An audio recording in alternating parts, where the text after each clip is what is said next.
rebel force has penetrated the shield and landed on Endor. This is where the fun begins. A long time ago, in a galaxy far, far away. This is Rebel Force Radio. Your source for the Force. Star Wars news and commentary. With Jason Swank and Jimmy Mack. I've seen Star Wars 500 times. Star Wars #1! This station is now the ultimate power in the universe. I suggest we use it. Now it's time for Rebel Force Radio. We would be honored if you would join us. You know, it used to be that we would get titles of shows or titles of movies and release dates, and now what we get are writer names and actor names. That sort of replaced the, the old dog and pony show of here's the slate of new Star Wars coming to Disney Plus. Lando, a brand new series about everyone's favorite smuggler pilot. Now you just hear rumors about big stars coming into Star Wars, and we have more of them on the heels of the Ryan Gosling rumors. We have even more Star Wars casting rumors coming at you here on this week's edition of Rebel Force Radio. Thank you so much for being here. Thanks for hanging out with us for the next couple hours, just talking about Star Wars news, rumors, nostalgia. You know, that's a big part of the show. We like to talk about where were you when? And how did you feel when? And we get lots of feedback from listeners. I would say probably the one thing I get the most feedback, and I'm talking about people that I know personally that listen to the show, that have me, that can text me. And it's when we sort of turn back the clock and talk about, maybe seeing something for the first time. That seems to really resonate with people. So I'm glad you like that, because it's certainly fun to relive some of those great moments of Star Wars history and where we were when and all that. We're also going to talk a little bit of Star Wars comics. Yeah, Jimmy Mack's going to be bringing us a Star Wars comics update. You know what I love? I'm not a big Star Wars comic reader. What I love is Jimmy Mack telling me what's happening in the Star Wars comics. That's what I really enjoy. I like that more. And, of course, an outrageous, unthinkable story, if there is time, going all the way back to 1983, and the opening of my sentimental favorite Star Wars movie, Return of the Jedi. So lots to get through. It's going to be exciting stuff. Always great to have you and be sharing this time together each and every week. If you're new to the program, and introductions may be in order, my name is Jason, and with me, as always, my good friend and yours, the aforementioned Jimmy Mack. Hey, Jason. Hey, Star Wars fans. Happy to be back here on RFR to talk Star Wars and comic books. Yeah, we don't talk comics too often on the show, but when we do, it's quite fulfilling. So, yeah, I've been reading the Star Wars comics since 1977. I read my first one before I even saw the movie. I think they had 3 of them that came out prior to the film. But I definitely read one of those 3 before I actually saw the film. And I still read them all to this day.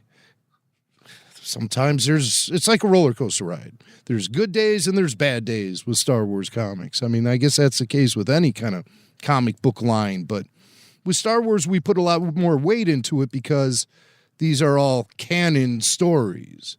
And you know how we feel about canon and how we'll fight to the death over canon.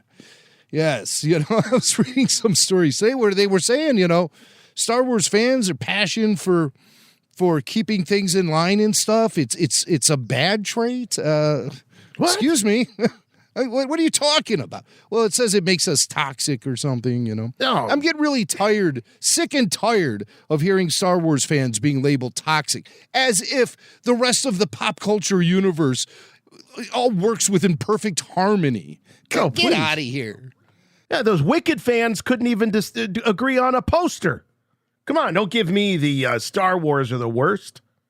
I thought you were going to talk about the Superman movie or something, but Wicked, fine. Yeah, okay. I can work with that. I was trying to think of something really fresh, because that's like a new, emerging fandom. But yeah, of course. I mean, we if we didn't love it, if we weren't passionate about it, we wouldn't talk about it. Now, some people take it way too far, and they take it in directions that we don't hear on RFR. But we can have spirited discussions and all of that. I do know my theory about why Star Wars fans have been given this label I don't mean to get so serious at the beginning of the show. We're 5 minutes in, but I'm going to say it. I think that Lucasfilm has embraced the notion of toxic Star Wars fans. Instead of Lucasfilm representatives defending Star Wars fans like they should do and acknowledging the fact that 99.99999% of Star Wars fans are wonderful people and people that come from all different backgrounds and have all different kinds of jobs and things like that. No, what do? They send their talent out on social media saying, oh, we're very ashamed of our fans and the racism and the sexism and the whateverism. It drives me nuts. So I think that has really fed into this, Jim. Yeah, because a lot of those complaints about the isms, I wouldn't have even known about if Lucasfilm didn't publicize it so much. They hang a lantern on it. That's why it's so stupid. Yeah. It's like, wow, a couple of people said nasty things on Twitter. So let's just blast that out to the on the platform we have to the entire universe. Right. It's really silly. It's really silly. I think you're right. I think they have embraced that. Because it makes for a good excuse is what it does at the end of the day. It makes for a good excuse. Can you imagine if you and I judged our listening audience by the handful of people that troll occasionally, whether it be on social media or in comments on YouTube or whatever? You cannot judge the tens of thousands that listen to this program based on the lowest common denominator. Can you imagine just going, oh, we're deeply offended at the comments that our listeners have? That's insane. It's completely insane. I don't understand it from so many levels. Well, let's stop wasting our time on it because we got other good Star Wars. I mean, it's like, here we go, what are they, kicking the horse or, going down the rabbit hole again. It's just like we have some good stuff to talk about this week. Great stuff to talk about. Yeah. So let's get it kicked off with we'll let our audience kick things off with our first voicemail of the show. Let's do it. You must contact me. Play back the entire message. What message? Message, Arthur, the message. The Emperor commands you to make contact with him. It's a trick. Send no reply.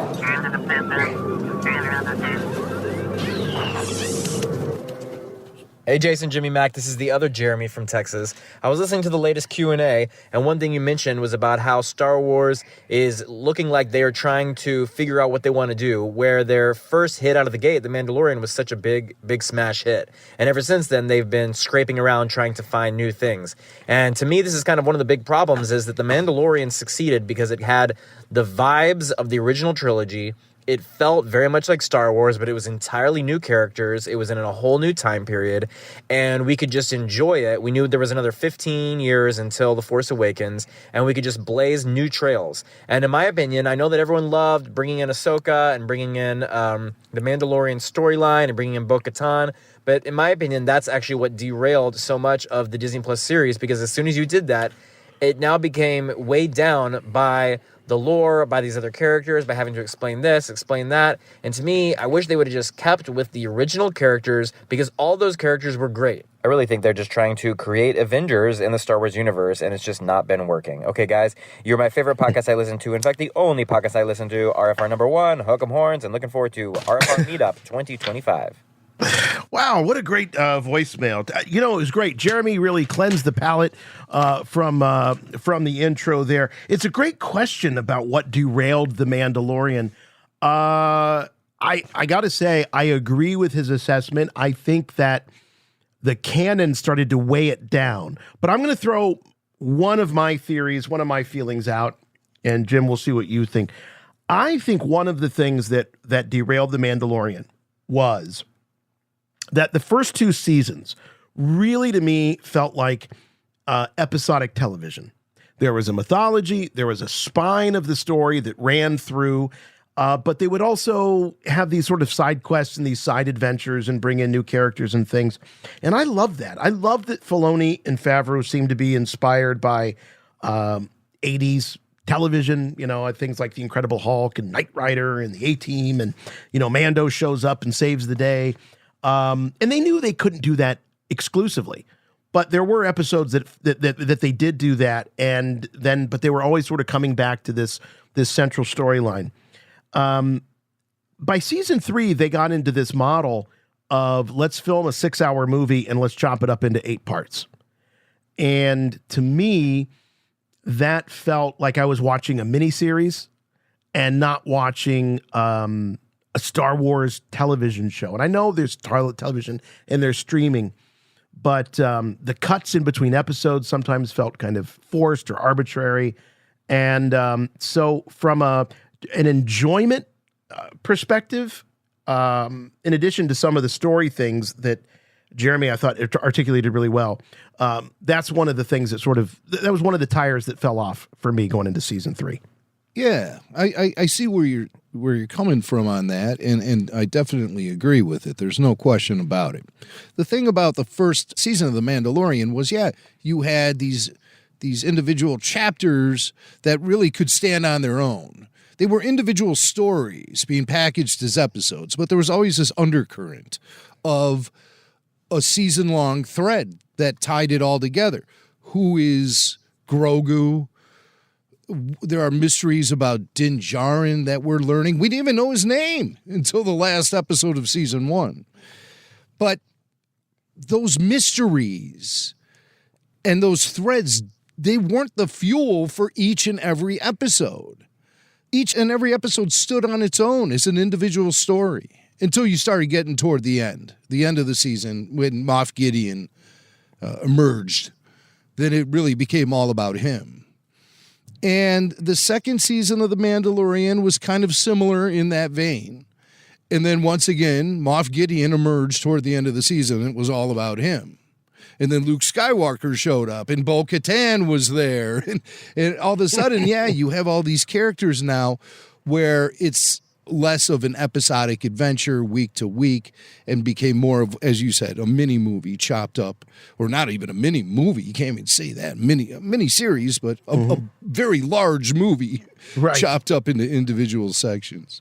So I think, and I've been kind of having this realization lately. What do I want to see from Star Wars streaming? I don't want to see so many series, is what I've really settled on. I want to see one series. Just call it Star Wars for all I care. It doesn't have to be named after characters and so specific. Make it like the Game of Thrones, where it all just keeps happening to the same characters, same situation. It builds season after season, year after year, which I think is important. To have a more consistent release schedule for these seasons. For sure. So year after year, or maybe if it's too difficult, give them a year and a half, fine. And make them long seasons, like longer than Andor. I'm talking 15, 20 episodes in a season, and spread it out over the whole year. And then when the next year starts, have more, a second season, and just keep building on it and stay very focused. That's the thing that discourages me a lot with the series now, is how they're not focused at all. They're just all over the place. Boy, they are. I mean, this year alone, we had Acolyte and Skeleton Crew. There couldn't be bigger polar opposites in the Star Wars universe than the Acolyte and Skeleton Crew. So with that comes a lack of consistency. And I think that turns general audiences off. I think general audiences, now the super fans will watch everything, okay? You can throw as much at us, but I'm talking about the health of the franchise.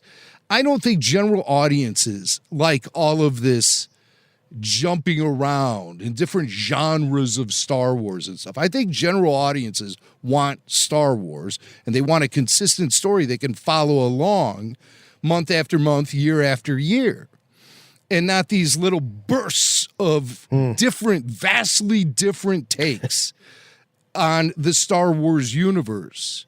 The timeline jumping is, I think, becoming the biggest detriment of them all.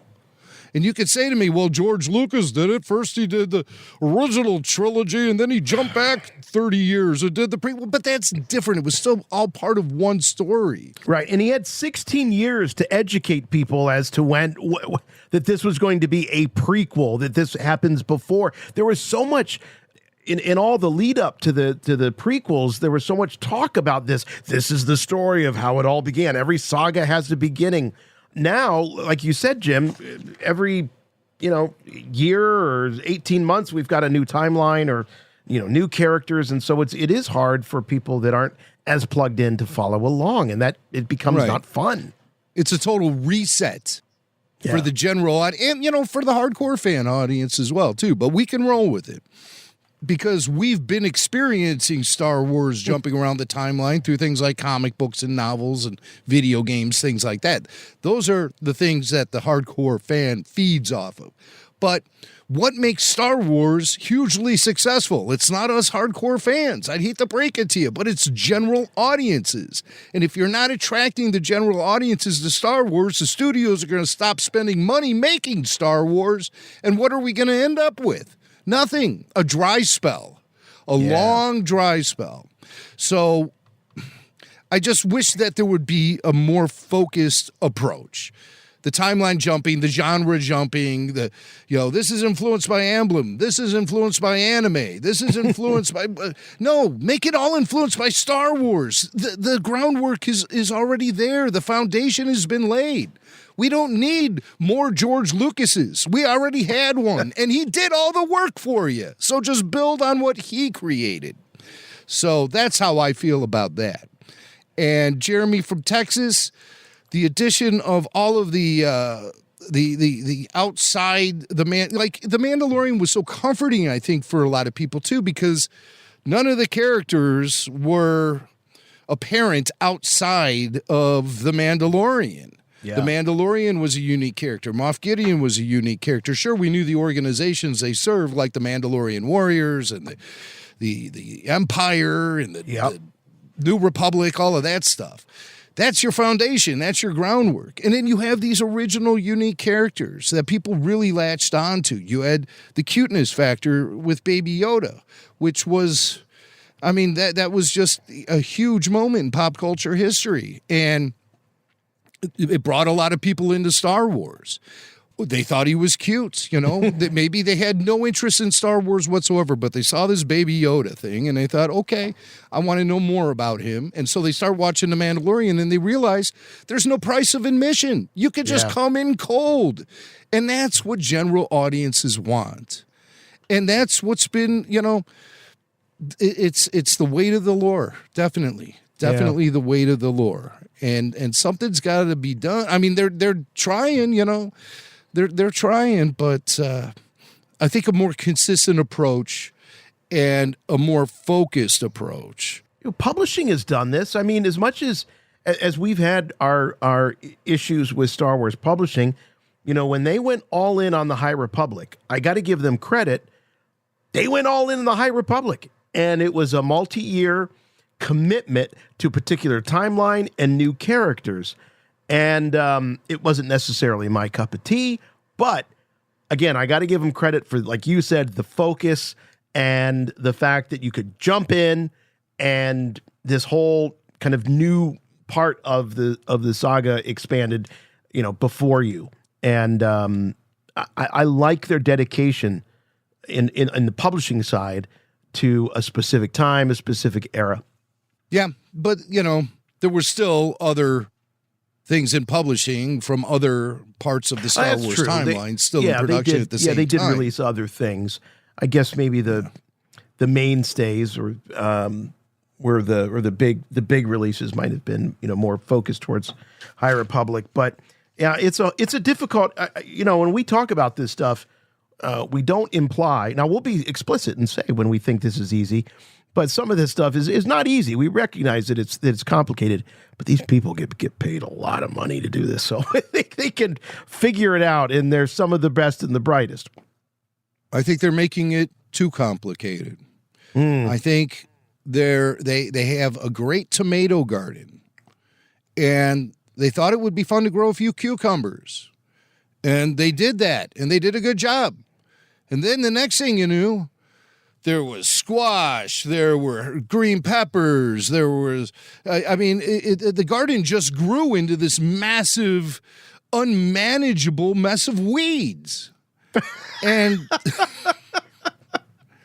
that's what I fear is happening. I wish they would just throw away, pull up all of those plants they don't need anymore and just go back to it being a really great kick-ass tomato garden. Man, those tomatoes were best. Everybody loved those freaking tomatoes. Yeah. Oh, they were big and red and juicy and they really changed. And delicious. They changed vegetable growing for the world. Those tomatoes. The world was never the same after those tomatoes. So why are we so interested in cucumbers all of a sudden? I know. And really, chives. Did we have to go to chives? And I got so offended by that. That's so trendy. Oh, okay. Kale. Yeah, there it is. Yeah, flavor of the week. Here we go again with these. Yeah. So rip all that stuff up. I like the Star Wars garden analogy. We great. just want plump, juicy tomatoes coming out of that garden. We want to know what we're getting and bite into it, and enjoy every morsel. So that's the garden analogy here. Hashtag Star Wars garden. Let's make that catch on. All right. Well, if you want more cutting edge analysis like this in your life, the best way to do it is over on Patreon. That's right. If you need more Rebel Force Radio commentary, nostalgia, interviews, and all of that stuff, and the weekly podcast and our after shows aren't enough for you, there's a heck of a lot more over on Patreon. Oh, my God, there sure is. Everything you could want if you desire more RFR can be found at RFR on Patreon. Full show video, ad-free shows, bonus exclusive podcasts, early bird releases, and access to the greatest collection of Star Wars fans on the internet. And they're talking over there about the wars at patreon.com/Rebel Force Radio. Also, did you know you could save 10% if you become an annual supporter? Doesn't matter which tier, you're saving 10%. And gift subscriptions are available for the RFR listener in your life. Yes. So if you wanted to give someone the gift of RFR, put swank in a bow and present it to them, you can do it via RFR on Patreon. And this week on Patreon, we have a lot of good things happening. The return of the Babu Freaks. The Babu Freaks are back for another year of Star Wars conversation, complaints, and collecting. We do it all, the Babu Freaks. So this time around, we're talking about a lot of the announcements that have been made over the last 5 years, promoting Star Wars projects that never came to light. We talk about collecting Star Wars autographs, and we look at some of the prices from previous Star Wars celebrations and take note of how the entire thing is blown up. Talk about inflation, right? Exactly. We talk about things outside Star Wars, like Saturday Night Live and Squid Game. Our friend Barry is planning, Barry Harmon from the Babu Freaks, he's planning ahead for his trip to Star Wars Celebration Japan. And, of course, we're still talking about Skeleton Crew, so that's the Babu Freaks. It's myself, Tyler Page. Everyone knows Tyler. Brian Klein, podcaster Brian Klein, and Barry Harmon, who hosts the greatest Sega podcast out there, Sega Bits. Barry is the man behind that show, so if you're in the Sega video games, check that out. Hosted by a Babu Freak. And, of course, RFR Q&A is hitting every week. This week, me and Robbo from Chicago are talking about those great Star Wars comic books from the early 2000s, Dark Horse Comics Star Wars Infinities. And so we spend the episode going through the entire 4-issue arc of A New Hope, told from sort of a what-if perspective. In this particular story, it's what if Luke Skywalker failed to destroy the original Death Star? What happened? Uh-oh. if everything in Star Wars A New Hope happened exactly the way you remember it until Luke shoots those torpedoes into the exhaust vent of the Death Star. The torpedoes go in, but there's two of them that go in, and one of them explodes too soon. So they fail to destroy the space station. You don't want to chain explode reaction too does soon. not That's a occur. problem. Hopefully they did more than just impact on the surface.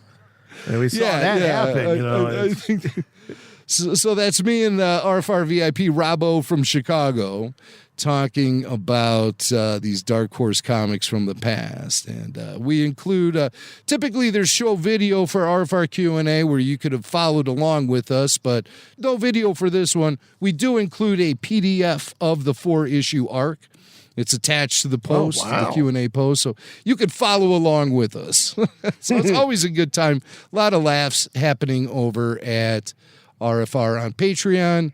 You can go there and join the party. Patreon.com/Rebel Force Radio. The double-bladed lightsaber, when you absolutely, positively got to kill every droid in the room, except no substitutes. Rebel Force Radio.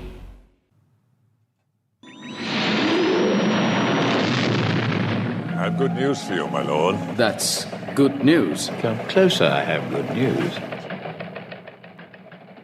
Oh, news. Wow. Ray news. Ray movie news. Jim. Ray! Oh, man. Just when you think that, maybe there's some light at the end of this Ray tunnel, we're going to get this movie. I mean, Charmin Obaid-Chinoy, I mean, she came on strong. If you remember a couple of years ago, she was on that New Year's Eve thing on CNN talking about all this. We gave her stuff. benefit of the doubt, too. We gave her benefit of the doubt, didn't we? After that CNN debacle. What was she talking about on that? Well, she was just, that was, when she showed up on that New Year's Eve thing on CNN, I believe it was, and was talking about, boy, it's just high time that a woman be telling Star Wars stories. And we were like, well, that's not exactly, you might want to talk to Katie Lucas. She's actually done that. And there have been others that have been, it's you could even argue that Marsha Lucas, going back to the original, really did help shape the story and did help, did a lot of that in the editing. But from Deborah Chow, and there have been others. So we did give her a little bit of a hard time, but look, okay, fine. So she's going to direct the film, and she was very proud of herself. And then that's great. But ever since then, I feel like it's just been nothing but setbacks about this Ray movie. And we've got another one here where we've got a new writer, George Nolfi. This is he worked on a couple of the Bourne films, I believe. That's and he's got a TV show that he did recently. Hold on, I left my show prep folder in my bag. That wasn't very smart. Hey, you were doing a good job winging it, man. I was trying to vamp. I had full confidence in every word you were saying. I really did. Oh, where's my George? I got my old George Nolfi file here. I had to the look Nolfi files. The Nolfi. It's not to be confused with the Penske file. This is the Nolfi file. So this dude, yeah. So the fact that he worked on 2 of the Bourne films, that would have put him in orbit with Andor. What's his name? Tony Gilroy. Tony Gilroy, right? Did Tony work on all the Bourne films? I don't know. I thought he did the first one. The trilogy, the Damon trilogy. But this, he co-wrote. Excuse me, this fella George Nolfi. He co-wrote the Bourne Ultimatum, which I believe was the 3rd. I feel like that might have been the 3rd or the 2nd of the Bournes. I've seen them all. I just don't. The names are all, they're all Bourne something. But at any rate, he also wrote Ocean's 12, the follow-up to the big remake of Ocean's 11. He did another movie back in 2011. This was his directorial debut. So he's a writer, he's a director, and he created a TV show in 2015, the show on NBC, Allegiance, So no, I can't say I'm a big George Nolfi aficionado, but the guy definitely has credits to his name. He's not one of those like sexy Hollywood names, No. But it is probably Tony Gilroy who brought him to Lucasfilm, because Tony did indeed write the screenplays for all the films, every Bourne film, the Bourne trilogy and the Bourne Legacy film too. For all four of them, Tony Gilroy was the responsible. Jason Statham one, was it? Was that Jason Statham that was in that? Kind of I think replaced so. Damon for one film. If he's got a co-writing credit there for Bourne Ultimatum, then he was a colleague. He was a co-writer with Gilroy. So that's a good yes. So this could be really good news. If Gilroy sees this project floundering and he goes, hey, I know the guy that's going to land this plane for you, George Nolfi, that's who you need to call. That would be great. I think a Gilroy recommendation it works for me. That's the case. And I think, I believe he has been working on the screenplay for several months at this point, because we had heard, we didn't hear his name specifically, but we had heard that there was a writer attached to the Rey film after Stephen Knight left the project. And I think Nolfi has more obvious entries into his credit list that make him a more obvious writer for a Star Wars film compared to Stephen Knight, who I think is a very good writer. I mean, he's a pro, but Peaky Blinders, whatever the hell that show's called, that doesn't exactly scream genre entertainment to me. Whereas things like the Bourne trilogy, action-adventure type things, it does actually add up to 12. Okay, even that, it's a heist. I don't really know those films. It's a heist. So you got Knight. All right, so Nolfi replaces Knight, who replaced Lindelof and Justin Britt Gibson. So it's like every couple of years. I mean, they were brought in. They were brought in like 22. They left in early 23. Stephen Knight comes in. He works until, the end of 2024, and then they bring in George Nolfi. There's got to be, what is the problem with this movie, man?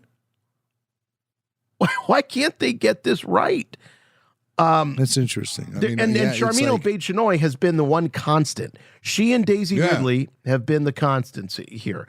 But you don't hear much from Charmin at all. Occasionally, Daisy has another project which puts her out on the promotional trail, and she'll say a little thing here or there, but nothing from Charmin.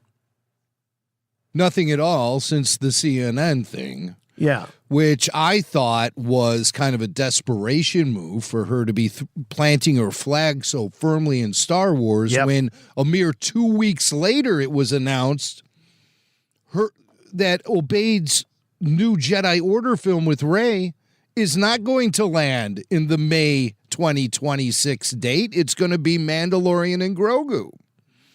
Right. And that seemed to be a movie that was being fast-tracked because of all of the production hell the new Jedi Order film was going through.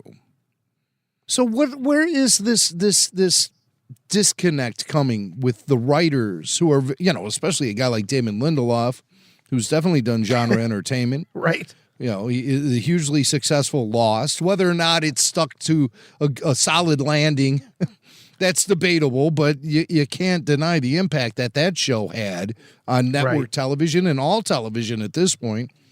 I mean, there's a lot of Lost influence going on in what you see on TV in 2025.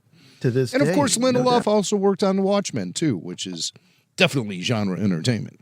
So it seemed like a perfect mix, really. But that didn't work. Peaky Blinders didn't work. And now we got the Bourne guy jumping into the fray. So, from Watchmen to Blinders to Bourne, here we are. And still no release date attached to this film. It seems like a tough nut to crack. It must come down to the complexity of the story that they want to tell. and nobody really finding a good way to translate that into a screenplay? Because the story is already set. That's my first theory. The story is already set. It's such a complex sort of concept that these very skilled screenwriters can't crack the code. So they're bringing in a new guy. Or shifting public tastes, box office reactions over the last few years, things that focus groups might be feeding the Disney company, who knows, where it's the story itself that's changing, not necessarily the script writers, but the story itself is going through massive amounts of reshaping or total, knockdown rebuild. Well, maybe you shouldn't be so dependent on the current, the current climate of things. George wasn't at all. In fact, George was very much going against the grain when he was working on Star Wars. Cinema was very bleak at the time, and he wanted to change that. So there's so much of what we get in our mainstream entertainment that is just, they want to ride the wave rather than, George was going against the grain and against the wave. It's tough, and it requires some a lot of guts, but that's Star Wars. That's what has it. That's what has its origins in that. That's why I always felt like Kathleen Kennedy and her stooges at Lucasfilm, whenever they would make public comments about creating Star Wars for new audiences of today, I always felt like that was a flawed approach from the get-go. And I'll tell you why. Because George Lucas wasn't trying to fit Star Wars into the entertainment of the 70s. He was trying to bring something back that he felt like was lost from films and storytelling. So he was reaching back to the 60s, the 50s, the 40s, the 30s, and trying to create like a melting pot for all of these ideas from the past, because he was certain that audiences of the current age would react the same way that audiences did from those decades past. And I guess that's a gamble, but he really studied it and really tried to understand the universal nature of appealing storytelling, where it doesn't matter if you tell it to a rich person or a poor person. It doesn't matter if you tell it to somebody from the eastern hemisphere of this planet or the western hemisphere of this planet. You'll get a very common reaction to the stories themselves. So George studied things going way back in time, way back to ancient mythology, to try to find the things that connect audiences in the stories. That's what led him to Joseph Campbell, and why Joseph Campbell called George Lucas his greatest pupil ever was because George understood that universal storytelling does exist, and it's resistant to time and popular current tastes and things like that. It cuts through. It cuts through all that noise. It cuts through. And so to try to make a Star Wars for the kids of today isn't the right approach. It's take the stuff that worked from the past and put it into a mixing pot and boost it with the best damn special effects technology, groundbreaking special effects technology, and then you'll win your audience. But, it's not like anyone can just walk into the kitchen with a recipe card and whip that up, I think. But it all starts with a common understanding of what made the original Star Wars work. And don't go back to George's influences, because his influences don't mean crap when it comes to Star Wars, because as I said, he took a bunch of stuff and threw it into a melting pot to make it all work together. That's the thing that current Star Wars storytellers are hung up on. Well, George was influenced by samurai, so they make an entirely samurai Star Wars. Star Wars was never that. George was really influenced by American Westerns, so they go for entirely... No, you have to blend all of these different influences together. And I think it takes a very specific storyteller and very specific skills to be able to pull that off. Well, let's hope that George has these. We got another George in Star Wars. Maybe lightning. Well, maybe that's all you need. That's all you need. Just be George Nolfi. And I suspect if Daisy gets involved in another project and starts going before media, that we'll probably, continue to hear the same line from her, which is which is all she can do, which is to say, yep, we've got a story that we're excited about and can't really tell you much more, but I'm looking forward to it. But man, the clock is ticking. I mean, we're talking about, this is the better part of 4 years that we've known about this being worked on. So you got a lot of time though. Daisy's still young. She is. She's only 32. That's true. She's very young. She's a baby. She is. She's a youngling, to keep it in Star Wars terms. Come on, Swank. Well, we have to use nothing but Star Wars terminology. youngling at all times. Right. Someone who's not a youngling anymore, and I don't mean that in a bad way, but Natalie Portman. We talked about it last week. Nat. And, Nat. I'm hesitant to even bring this up, Jim, but you told me that you have the skinny on this because there were a lot of rumors that Nat was going to come back to Star Wars in Ahsoka Season 2. We know Hayden's back. There's rumors that Ewan McGregor is going to be back. We might get that, sort of live-action Clone Wars that we have been clamoring for. And then there were rumors that Padme herself, Natalie Portman, would be back. What's the latest? This is true. And I feel like I could speak on this without being interrupted this week because there was a lot of texting going back and forth. And, oh, by the way, Swank, she heard you call her a diva, and that did not go over well at all. No. And guess who had to eat you-know-what because of it? Yeah, there's one less Christmas card I'm getting this year, I can tell you that. Uh-oh. I mean, listen, I don't know if it's gone that far. Okay. Because she does listen, I know. And because of that stupid court order, she has a feed on us, so she can just punch us up and listen live anytime she wants. But I'm not really supposed to talk about that. Yeah. I signed some. A lot of paperwork. Can't talk about that. But what I can talk about is some other developments in this Natalie Portman rumor about her appearing in Ahsoka Season 2. And this comes from entertainment reporter Jeff Snyder, who's got all the scoops as far as Star Wars goes. Good source. He has all the scoops. And he still says, don't bet on it. Don't bet on Natalie Portman in Ahsoka Season 2. But he did reveal this little bit of information.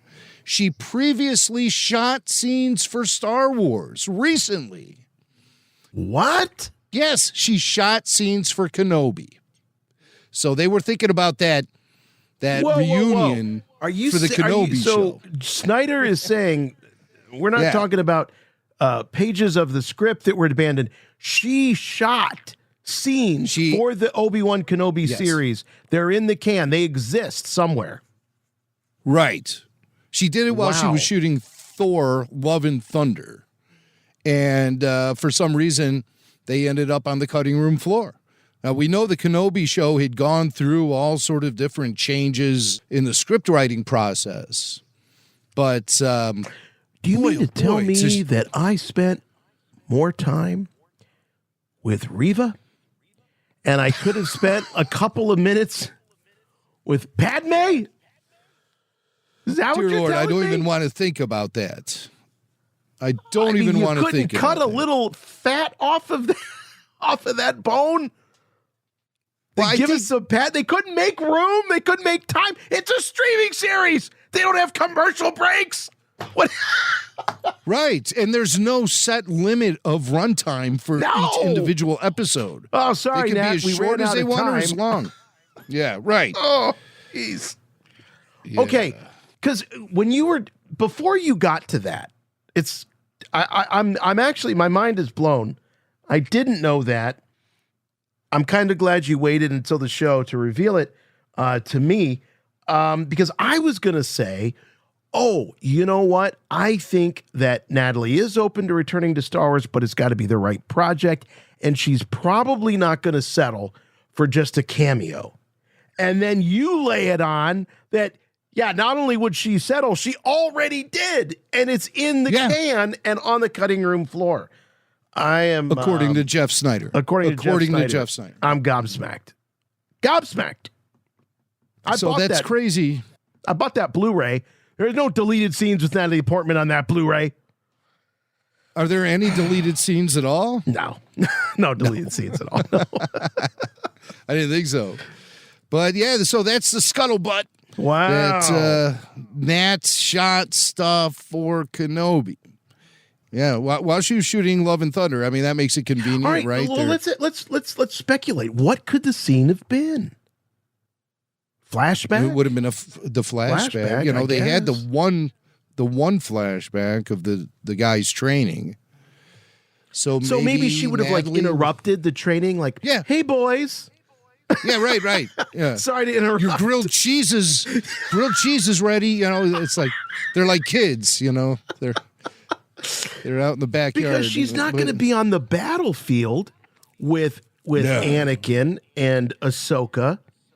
So that would have been the Ahsoka show. This is the Kenobi show. This is the Kenobi show. Yeah. My bad. Yeah, the only time we saw Hayden was so it had to be related to those flashback training scenes. You know, maybe they get done with their training and then they leave and he goes over and he, you know, Padme's there and they embrace, and then Obi-Wan does that thing. He kind of strokes the beard and looks at them. Something's up with these two. Wow. I don't know. That blows me away. It really blows me away. It's cool. I hope we see it sometime. But if it's true, it does tell us that she's more than open to returning in Star Wars. Unless, what if she got kind of ticked off that her scenes were cut? I mean, she's Natalie freaking Portman. They're going to cut her scenes. Yeah. Well, she's also a professional, you know. I mean, I think she understands it. It sounds like she was just in and out of there. It was a quick shoot. But okay, honestly, do you believe what I'm not saying that Jeff is trying to put one over on us, but do you really believe that they had scenes, even a scene with Natalie Portman, and they couldn't find a way to fit it into the cut?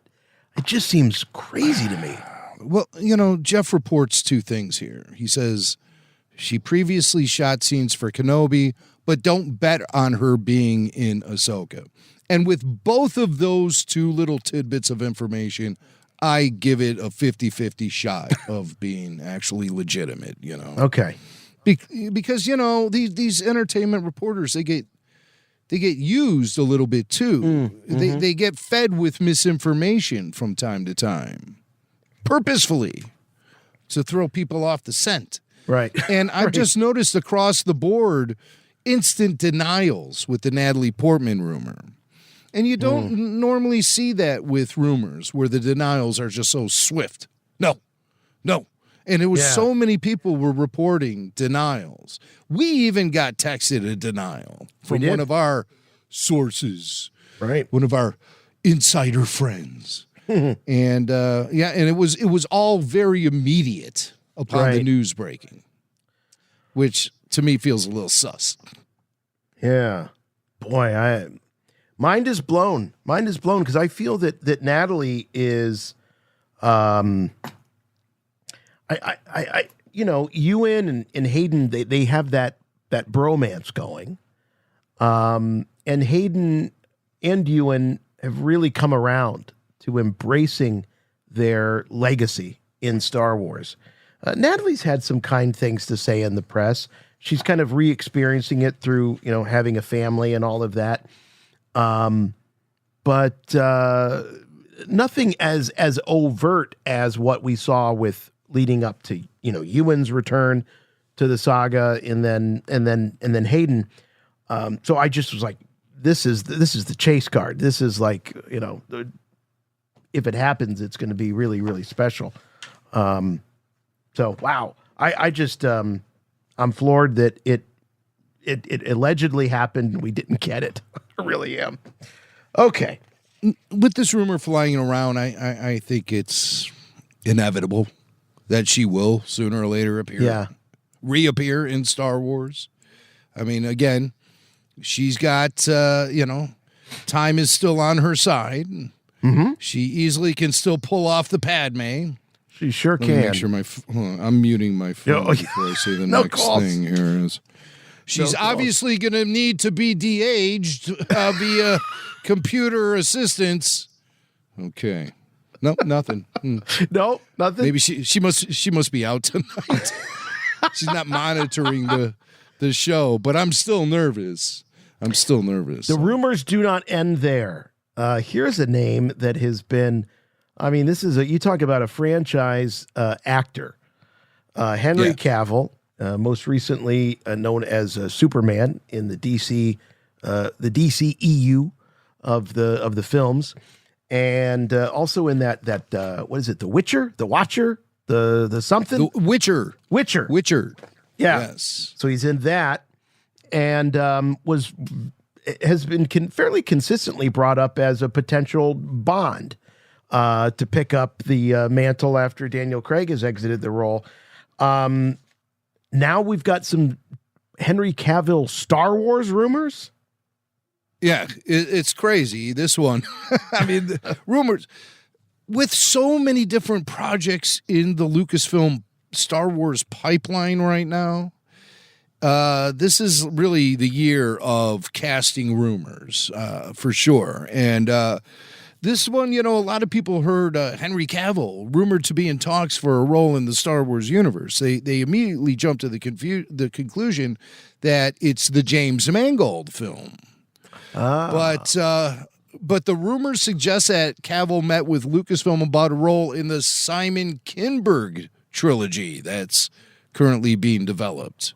And it's a fish, as far as we know. I believe, Simon himself has confirmed that he is indeed working in Star Wars. And I don't think he's just merely pitching something. I think he has a fully fleshed out treatment, and he's ready to bash away at a full-on screenplay, which is probably what he's doing right now as we speak. And Kinberg, so we're talking about a trilogy when it comes to Kinberg. Yeah, specifically a trilogy. Mm-hmm. Okay. And which is interesting because it's sort of hard. I know Lucasfilm has been working away from the whole idea of trilogies because they feel like it boxes them in, but it's very essential to Star Wars that the stories get told in 3 parts, I think. George set the model. I really do. He did it twice. Yeah. That's the foundation. And so I believe Simon Kinberg's a guy who understands that, and he's approaching it as a trilogy and probably is not interested in working on something that has the potential to be a one and done. And by the way, for you kids out there that are saying, trilogy, why does Star Wars make... Mac was just going through that George was steeped in classical, mythological storytelling, and so much of classical drama was based on the 3-act model. It's right. 3 acts. And so it's not just, we want to make 3 movies. It's because there is there's an ebb and flow when you're telling a story across 3 parts, whether it be a 3-act play or what have you. So it's not accidental. So you're right. It's part of the way the stories are told and revealed. Very true.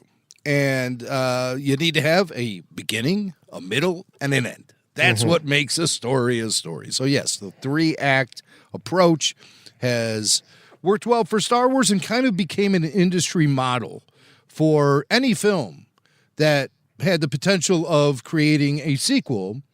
You would also be thinking about a part 3. Look at Back to the Future.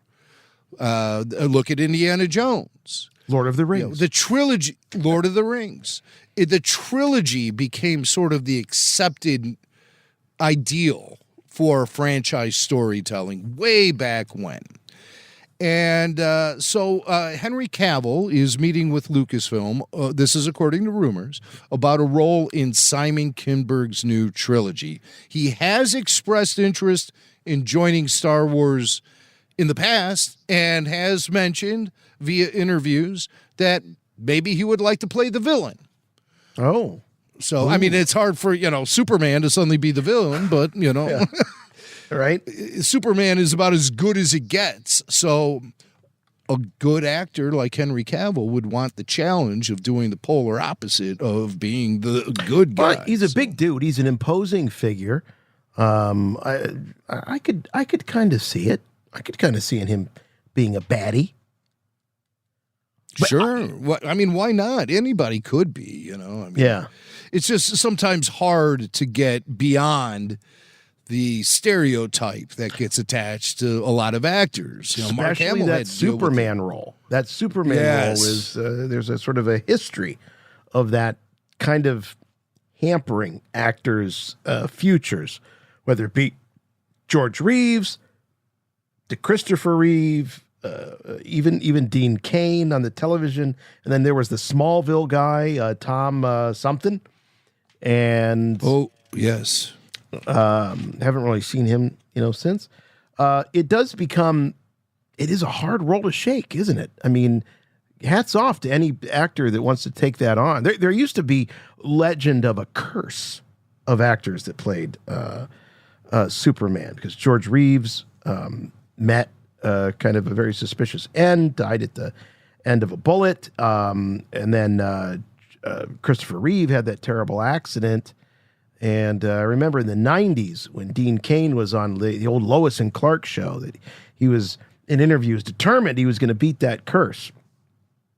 I don't know if his career. No, I don't think he did. I don't know. I haven't heard much from Dean Cain since then. But, Swank, it's interesting you bring up Smallville. And that Tom guy who played Clark Kent. Right. His name is Tom Welling. That's it. Tom Welling. Nice looking dude. Nice looking guy. He's now 47 and really doesn't look anything like he did on Smallville. Okay. And just this past weekend, he was arrested in an Arby's parking lot in Yerka, California, just after midnight, where police picked him up for driving under the influence. Oh boy. Well, he got the munchies, and that happens sometimes when you've had a few adult beverages and maybe other things. But look, this just goes to show you that nothing good happens in an Arby's parking lot after midnight. So if you find yourself, we all get know out this. of there. We all knew that. Yeah. Get your roast beef double in the horsey sauce and get the hell out of there, because it ain't worth sticking around. The Superman curse strikes again. Oh, well, poor guy. So hopefully he'll emerge out of that one relatively unscathed. But yeah. So I mean, how do you? Yeah, he must have. The cops must have pulled him over, and I don't think he was hanging in the Arby's parking lot. As I try to decipher this story I just told you. He must have been like swerving on the road, and the cops hit the lights, and he pulled into an Arby's parking lot, and that's where he got delivered. So hence the news. Pulled over in an Arby's parking lot. I'm picturing him, with the curly fries and the whole. Yeah, right. Yeah. He's got the bag. Yeah, the curly. Yeah, for sure. Well, is there a problem, officer? So that's your Superman news update. And by the way, going back to what I said at the beginning of the show about the toxic fans and how I think it's unfair Star Wars fans are getting labeled with that rap. Well, I just want to say that Superman fans this past week have been incredibly toxic about some footage that was released over the weekend via commercial spots on the NFL playoffs.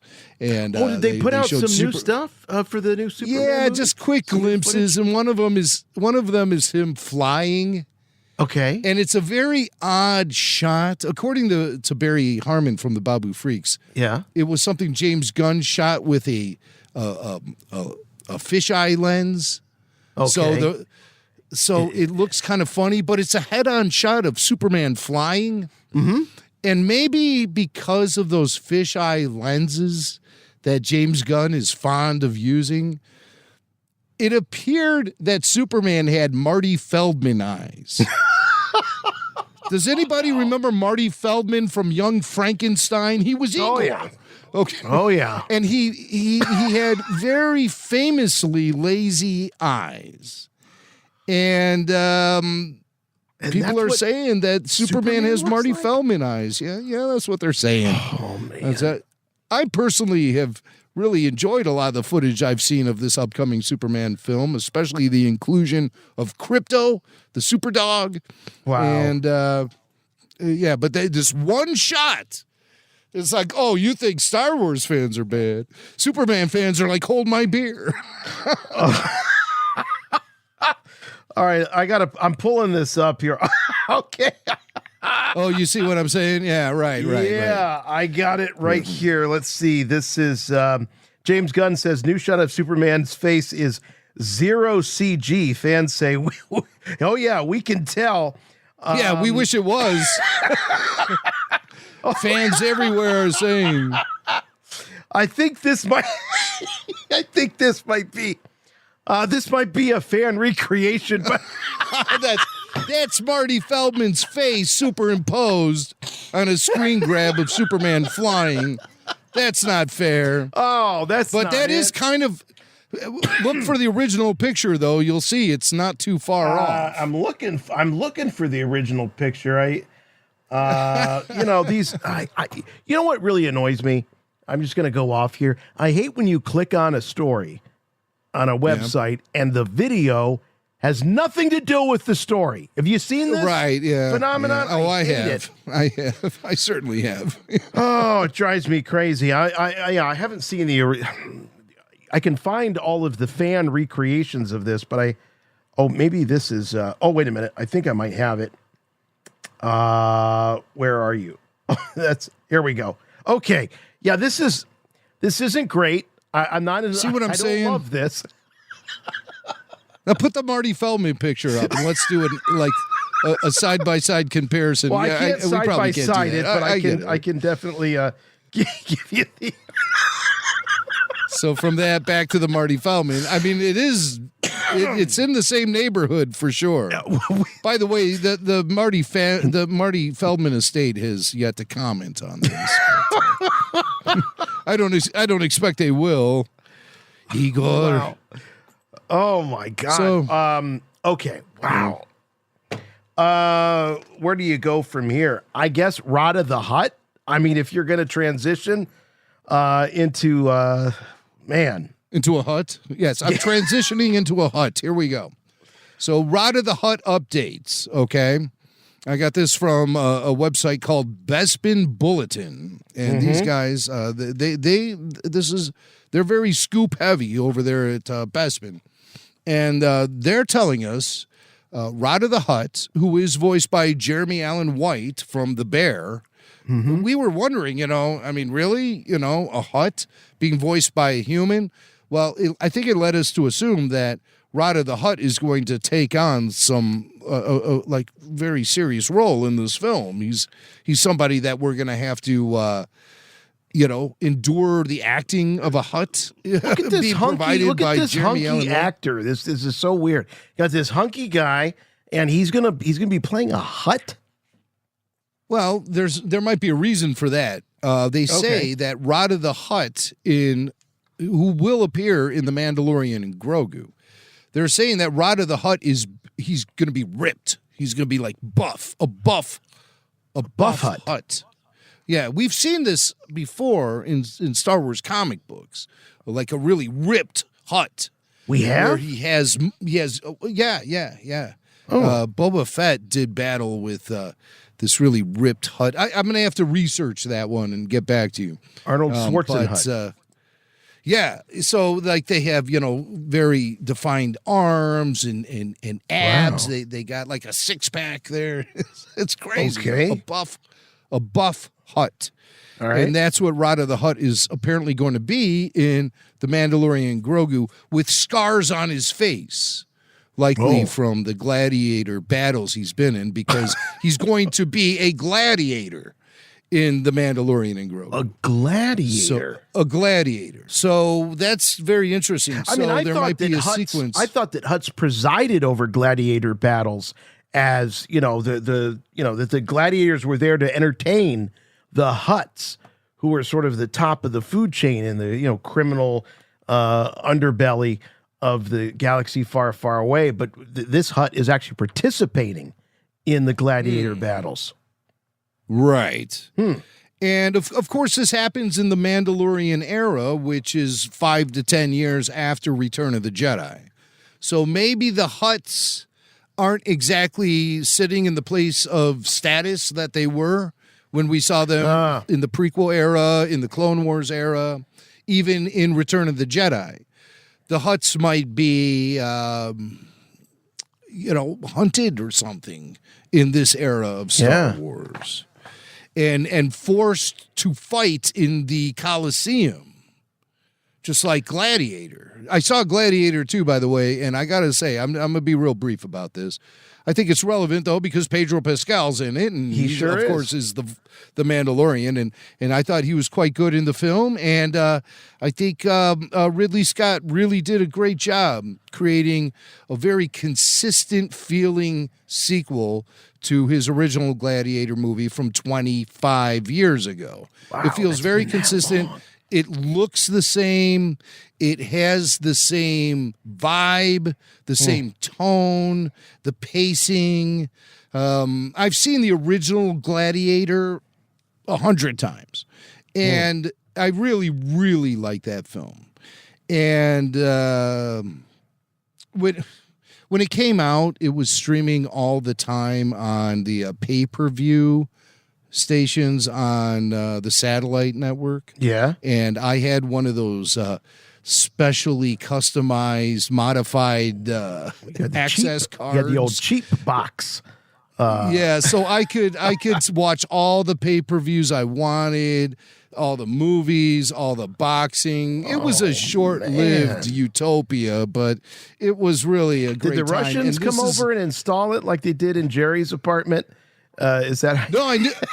I knew this computer nerd. Who could program these cards sitting at his desktop computer. Oh my God! So yeah, he set me up. But then the satellite networks, they all got it. They were onto us. But yeah, I had a solid nice, 6 month to a year run of just, I could get channels from all over the country. But you fights. chose, you chose, despite all that free content, you chose to watch Gladiator 500 times?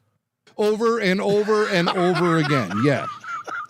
Well, you know me. I mean, once I find something I like, I drive it into the ground. And so I watched that over and over and over again. I thought Ridley Scott did an outstanding job with the sequel. Wow, okay, so the sequel's good. And yeah, he presented these archetypes that were established in the original film, but being played by different actors because, Joaquin Phoenix isn't in it. But they they replaced his character with twins who are just as psycho. One of them in particular is just as psycho as Joaquin was in the original. Oh, I thought they replaced Joaquin with Denzel, because Denzel's in it. Okay, well, Denzel, he's an interesting character, and I don't really want to talk about him too much. Okay, but it gives it away. Denzel is who's the actor who passed away when they were shooting Gladiator? Oh, I just read about this today because he got the old dude that had the drinking. He engaged with these sailors or these students in a drinking contest. Was it Oliver Reed? I think it was Oliver Reed. It was Oliver Reed. That's who I'm. He played this character in the original. He drank himself to death. Sadly, Oliver Reed. Very sad. Yeah. Yeah. So they had to finish the film after he passed away. Yeah, definitely. It was Oliver Reed. Yeah, I'm looking at some photos right now. He played a character called Proximo, and to me, Denzel Washington is in this role, but his character evolves throughout the film. Because Proximo is sort of playing, like the mentor of the Russell Crowe character. When Russell Crowe was sold into slavery in the original one, Proximo is the guy who became his owner and recognized his talent and skill and everything, but still threw him into the gladiator coliseums and arenas. I mean, but he offered him an opportunity of freedom. You know, if you win enough, you'll earn enough, and you'll be able to buy your way to freedom. It's very complicated the way they did things in ancient Rome. Very complicated. The social structure is a little bit flawed, I'll just say. But so Denzel plays a character. Denzel turns into a very interesting character as the movie continues, and it was just great. It was just really great. I really enjoyed it. As a hardcore fan of Gladiator, I thought Ridley Scott nailed it. So we'll get a little sense of Gladiator 1 and 2 in The Mandalorian and Grogu via Stinky the Hutt Rotta, who's going to be a gladiator himself, according to this buzz we're getting. And he'll be ripped, and he'll use a weapon, like a vibroblade or something like that. Oh, really? Now, we did see a couple of Gamorrean guards going at it in Season 2 of Mandalorian, but that seemed more like something like wrestling or sumo wrestling or something like that. It wasn't really, gladiator style games.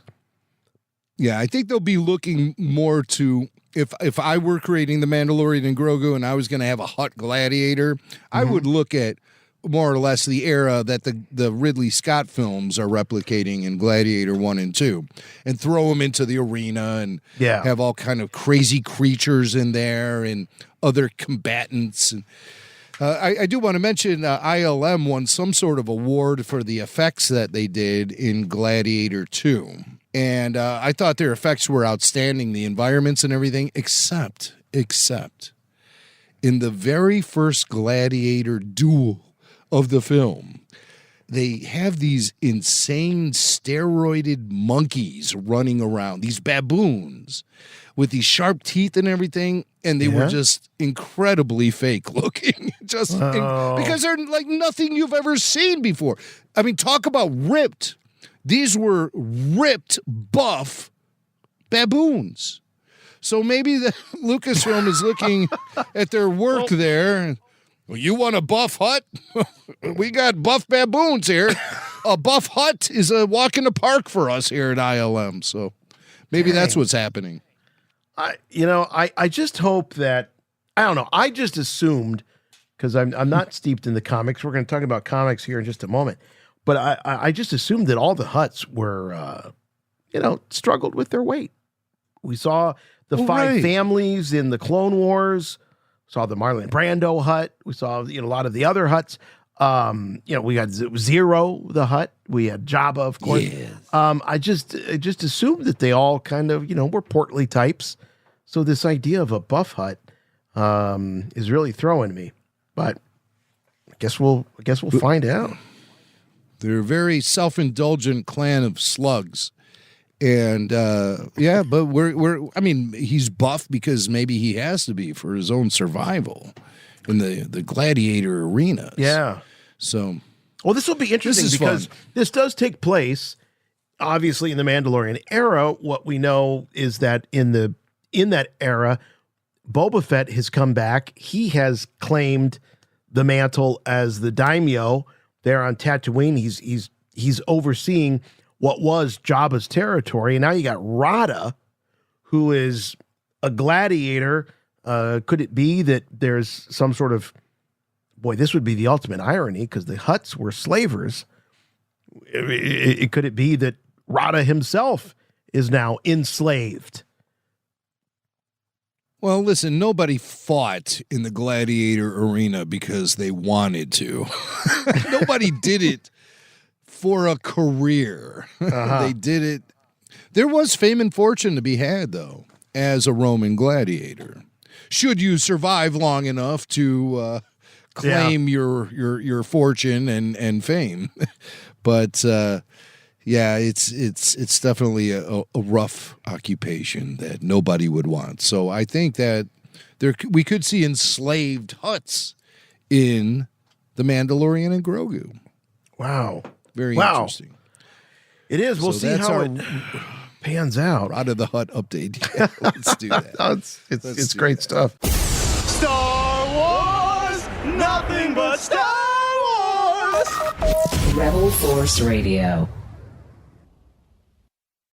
Let's talk a little bit about comics. We teased this earlier in the show. Jim, there's a new era that's being covered within the realm of the Marvel comics in Star Wars. But this one, I was really surprised to see this, and I don't know really how to set it up other than to say this has been a reunion that has been in the makings for a very long time. We're talking about Darth Vader / Anakin Skywalker, but Darth Vader and Watto. We saw them come face to face, but Anakin hadn't gone over to the dark side. And now we get to see dark side Anakin as Darth Vader and Watto hooking up again. So this was posted to X by Marvel senior editor Mark Paniccia. And he's hyping up a new series called Legacy of Vader. All right. Mm-hmm.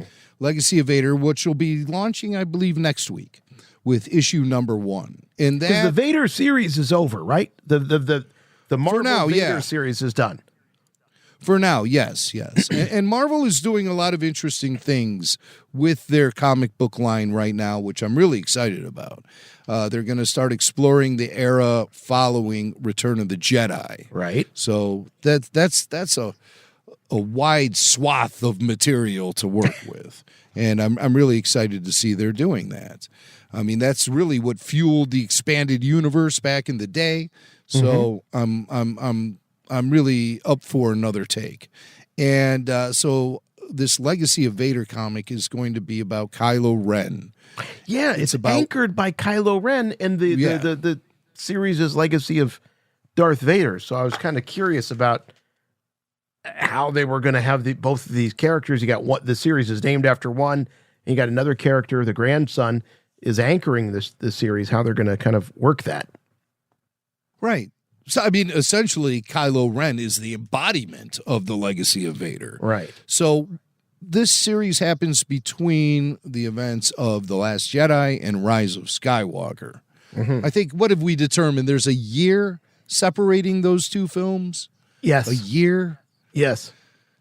So at one point during that year, Kylo decides to retrace Darth Vader's life and go to the planets which Vader has a history in that he's aware of, or Anakin Skywalker, as it were.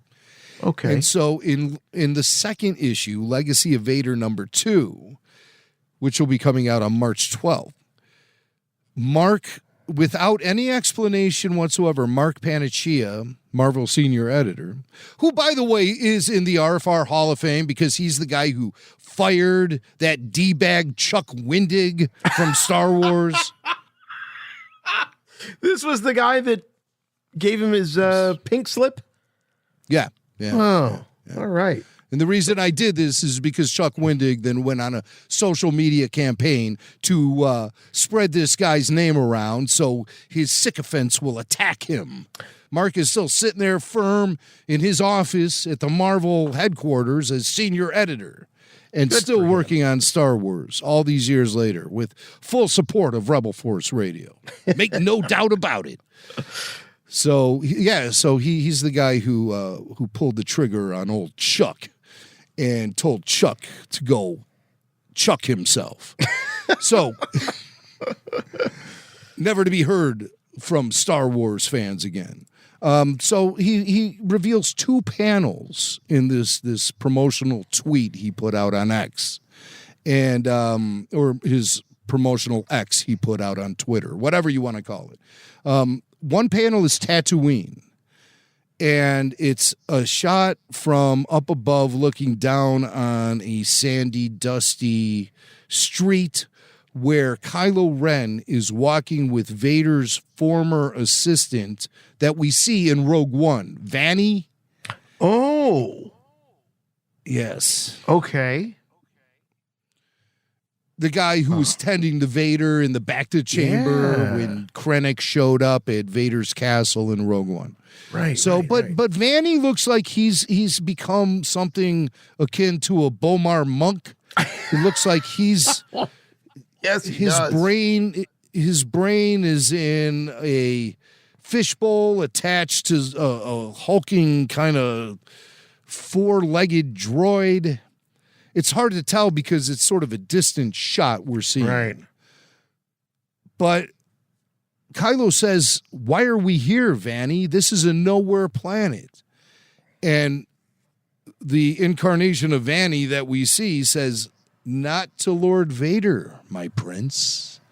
And then they show a flashback, apparently. This is all out of context, okay? A flashback saying Vader must have returned here. And in the panel, it shows Darth Vader, fully armored, reaching out with the Force choking old Watto, taking his revenge. And you see Watto kind of gasping, being, his face reflected in Vader's lens, his eye lens on his mask. So people are naturally assuming, well, this is a flashback letting fans know that Vader eventually went back to Tatooine and took his revenge on Watto. Yeah. Yeah, for all those times he didn't let him go home early. Now, let me ask you this question. Do you find this to be remotely consistent with the character of Darth Vader that we know? No, this feels very petty and small. I feel like by the time Vader gets to this point, he's second in command? Maybe let's say he's even third in command of the entire world, of the entire galaxy, and he's going to go and beat up Tartarian. Right. So wouldn't this be small potatoes for ball. An intergalactic warlord, Sith warlord like Darth Vader? This is so small potatoes. And also, I've always subscribed to the notion, based on the way George Lucas laid out the story, about Darth Vader being more machine than man, about the man who was your father no longer existed, things like that. Mm-hmm. I always took Ben Kenobi fairly at face value when he said those things. Right. And I always drew the conclusion that Darth Vader completely abandoned his former life, his former identity, fully embraced his new life as Darth Vader and his commitment to the dark side. That's the most important thing. His commitment to the dark side and Emperor Palpatine and the power that gave him. And, of course, there was a galactic empire to manage, which it seems like Vader had a lot of managerial responsibility when it came to running that empire. And also, I think Darth Vader was very much consumed with the dark side and trying to devour it and discover its potential within himself and how far he can push the dark side as the chosen one. So he's got all of these things. He's the chosen one now. He has even just if Anakin knew he was the chosen one, strip away the Darth Vader armor, strip away the Sith Lord stuff, strip away the dark side. Even if Anakin had the awareness that he was the chosen one, he wouldn't think twice about Watto. I mean, that's like carrying a grudge for your football coach into your 40s, you know? Your high school football coach. Or that first boss that you had that was a jerk or something like that. Like, Who does that? This looks really petty. And it looks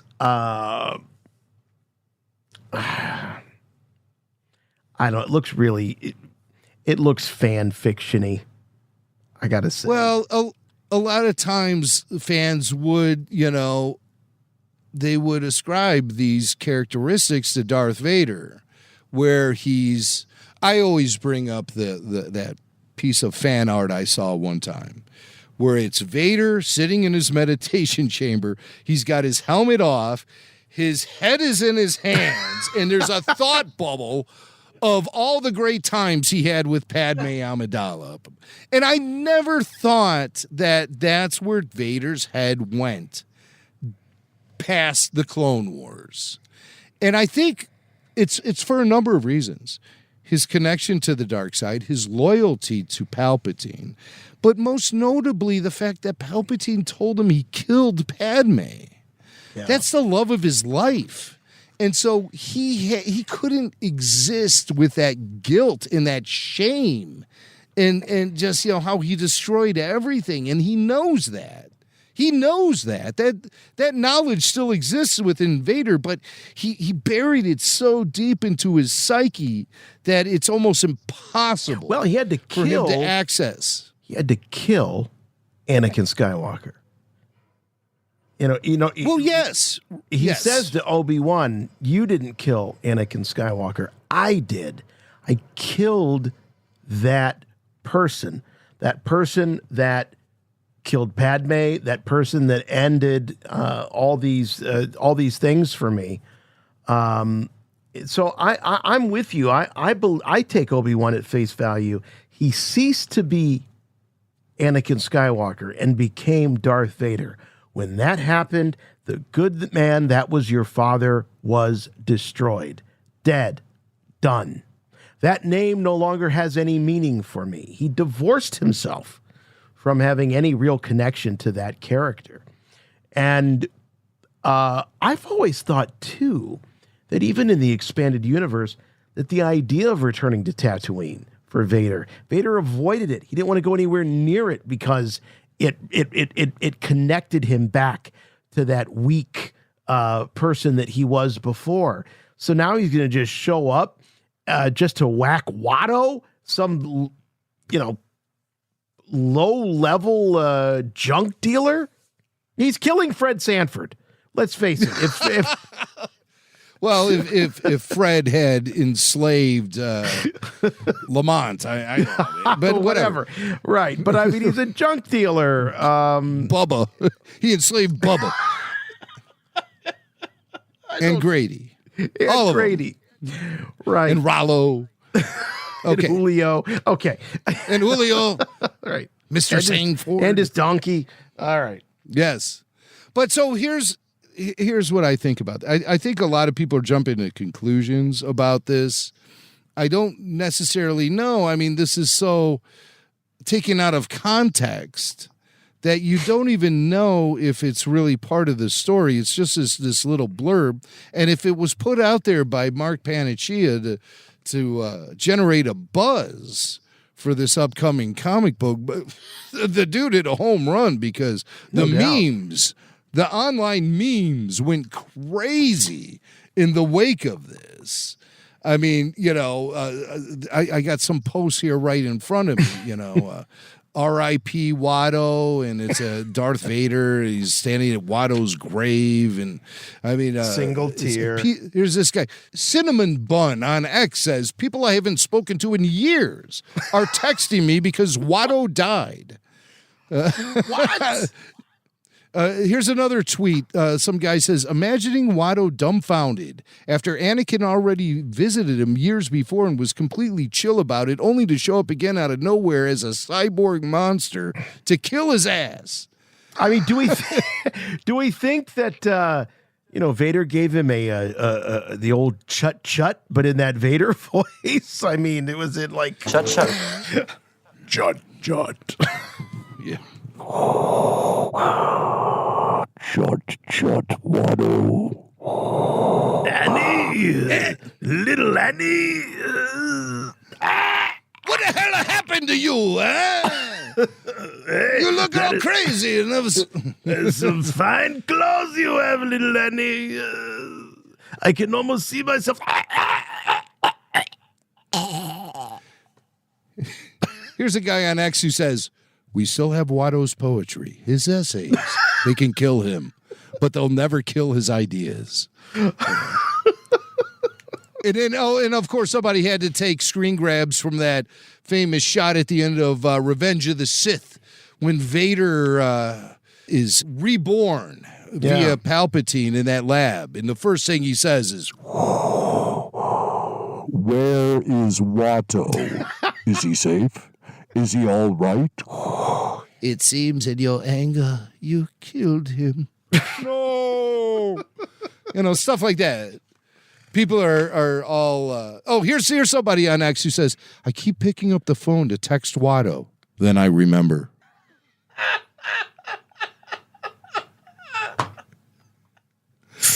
Oh, my goodness. You know what, So, though? yeah, there's Jim, a lot of fun about Watto. this.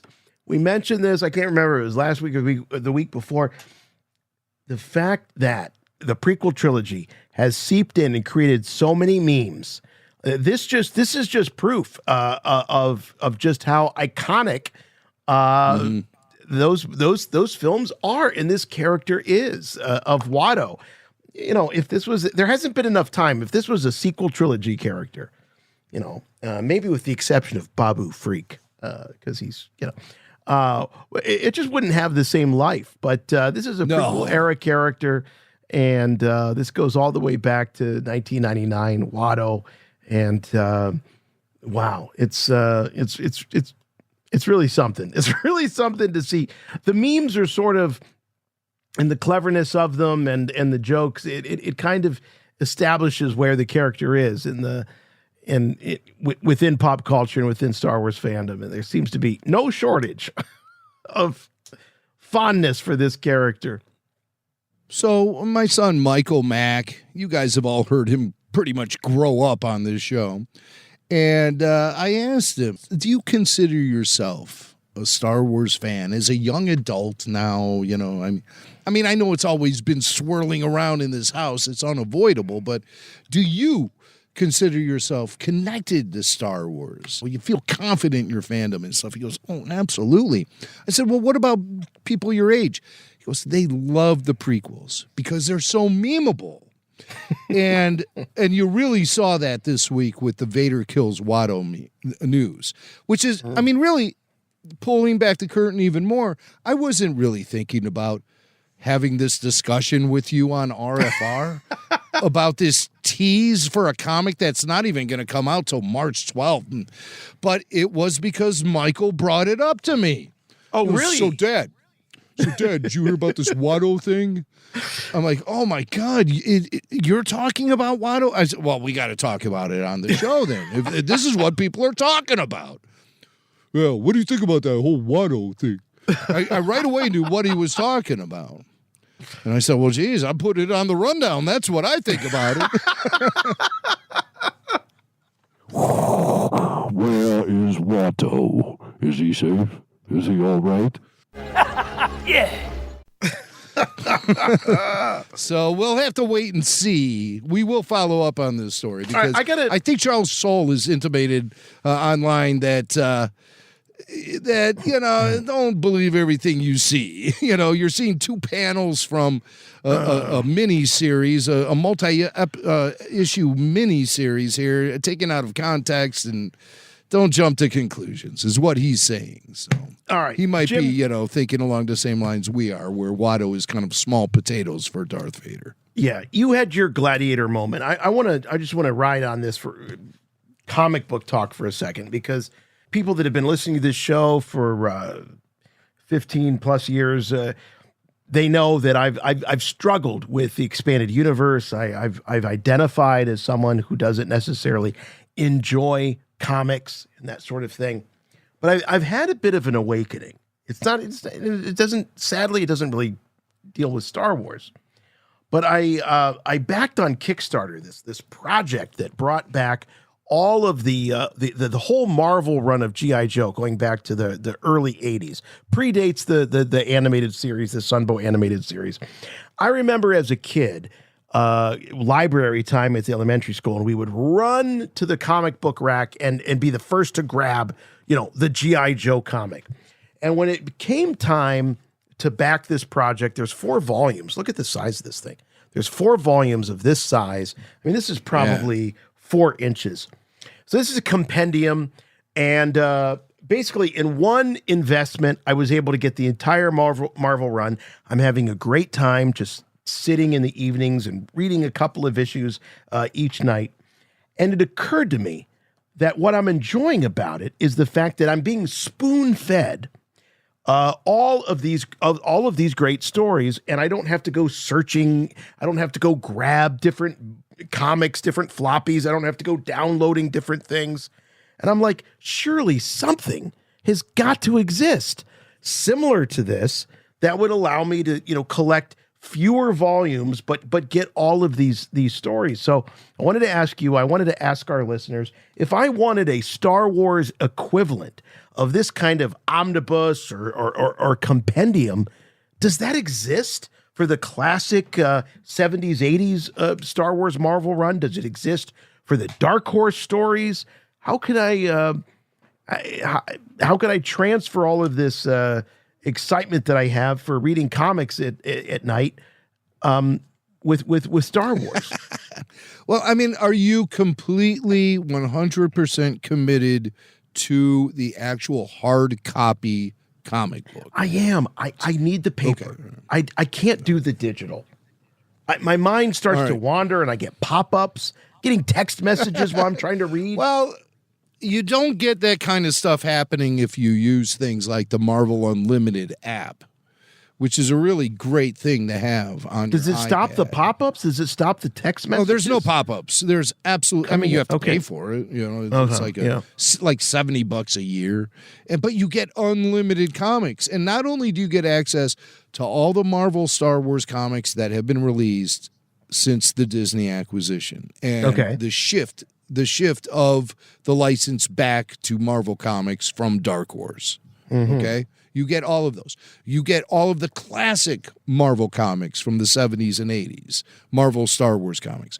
But you also get all of the Dark Horse comics that were released throughout the 90s and 2000s. They're all there because with the transfer of ownership of the Star Wars brand to Disney, they acquired the ownership of all the stories that were told. So the Dark Horse Star Wars comics are now available under the Marvel banner via Marvel Unlimited app.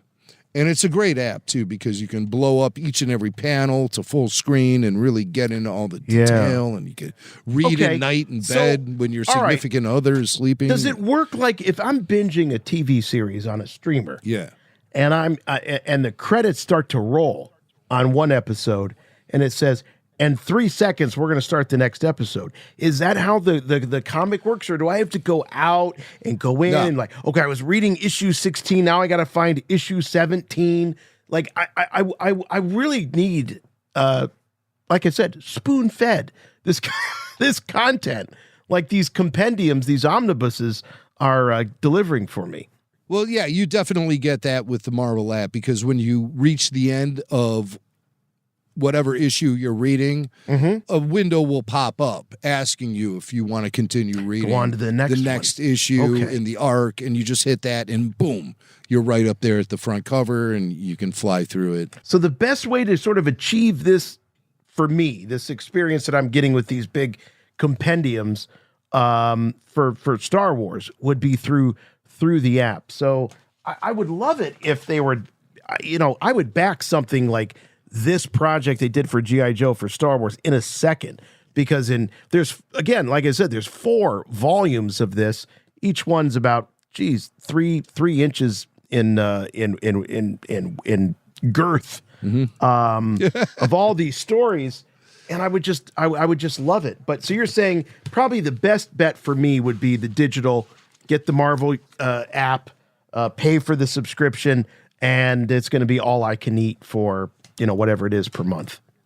It'll keep you very busy. It'll keep you very busy. The only thing with Marvel Unlimited is you pay the flat fee for the year, but the releases are, I think, staggered by about 3 months. So things don't appear on the app until 3 months after they've hit newsstands and been available in other digital formats. I think that's okay, because I'll say one of the things that I'm loving about this G.I. Joe is just the spirit of the 80s. And so I think I'd really like to go back, because I've often derided over the years and kind of made fun of, the old EU of the Marvel.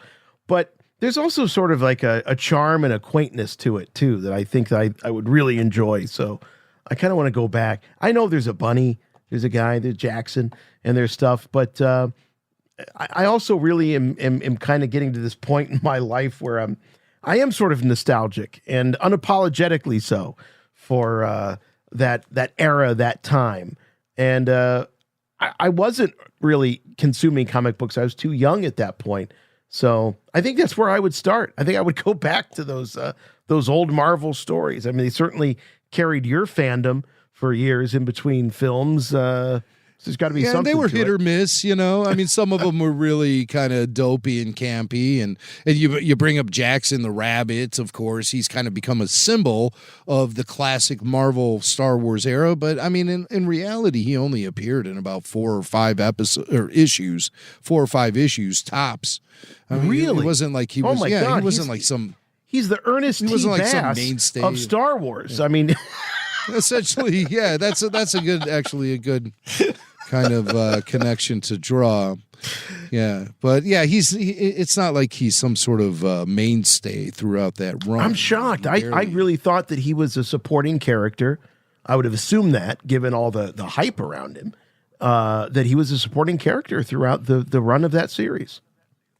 It's just he appears so early. In as soon as they were done with the original Star Wars adaptation, they spun it off into some new stories, and they were mostly featuring Han and Chewie at first.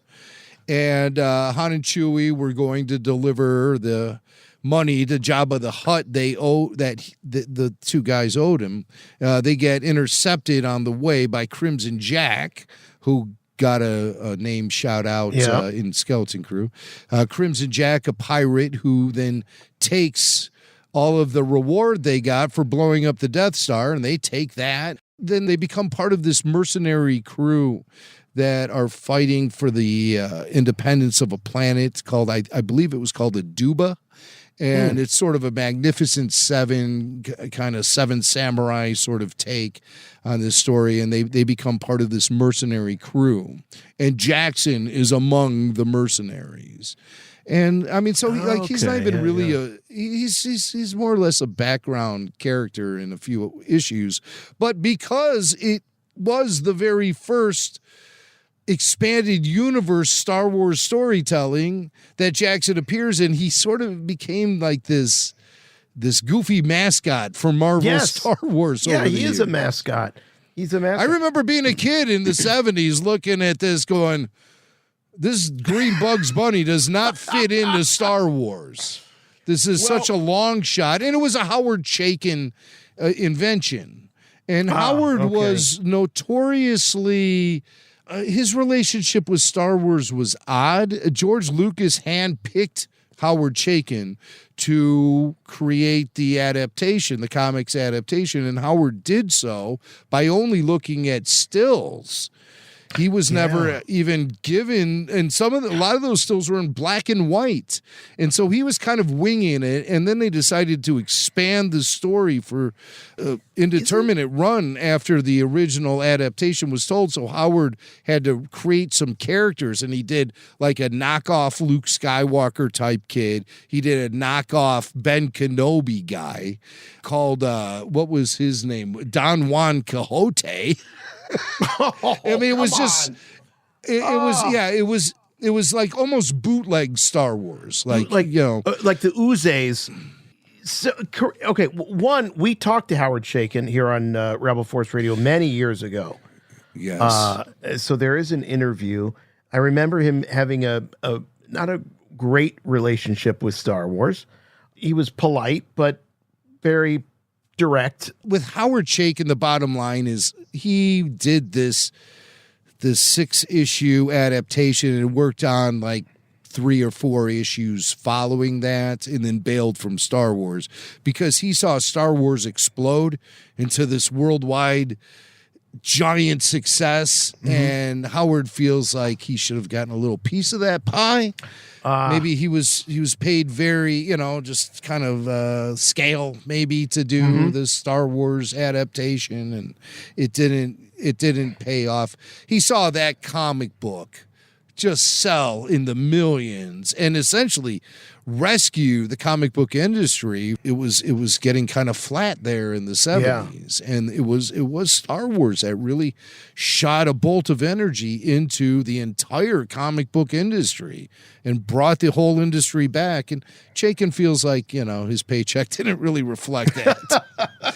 So he's always been a little bitter about Star Wars, and he walked away from the Marvel comic line after only a few issues. I keep saying episodes. The streaming, the after shows have ruined me for comic books. I can't call comic books issues anymore. They're all episodes. Well, I'm going to jump on the Marvel app. I'm going to do that, and I'm going to start back at right after the adaptation.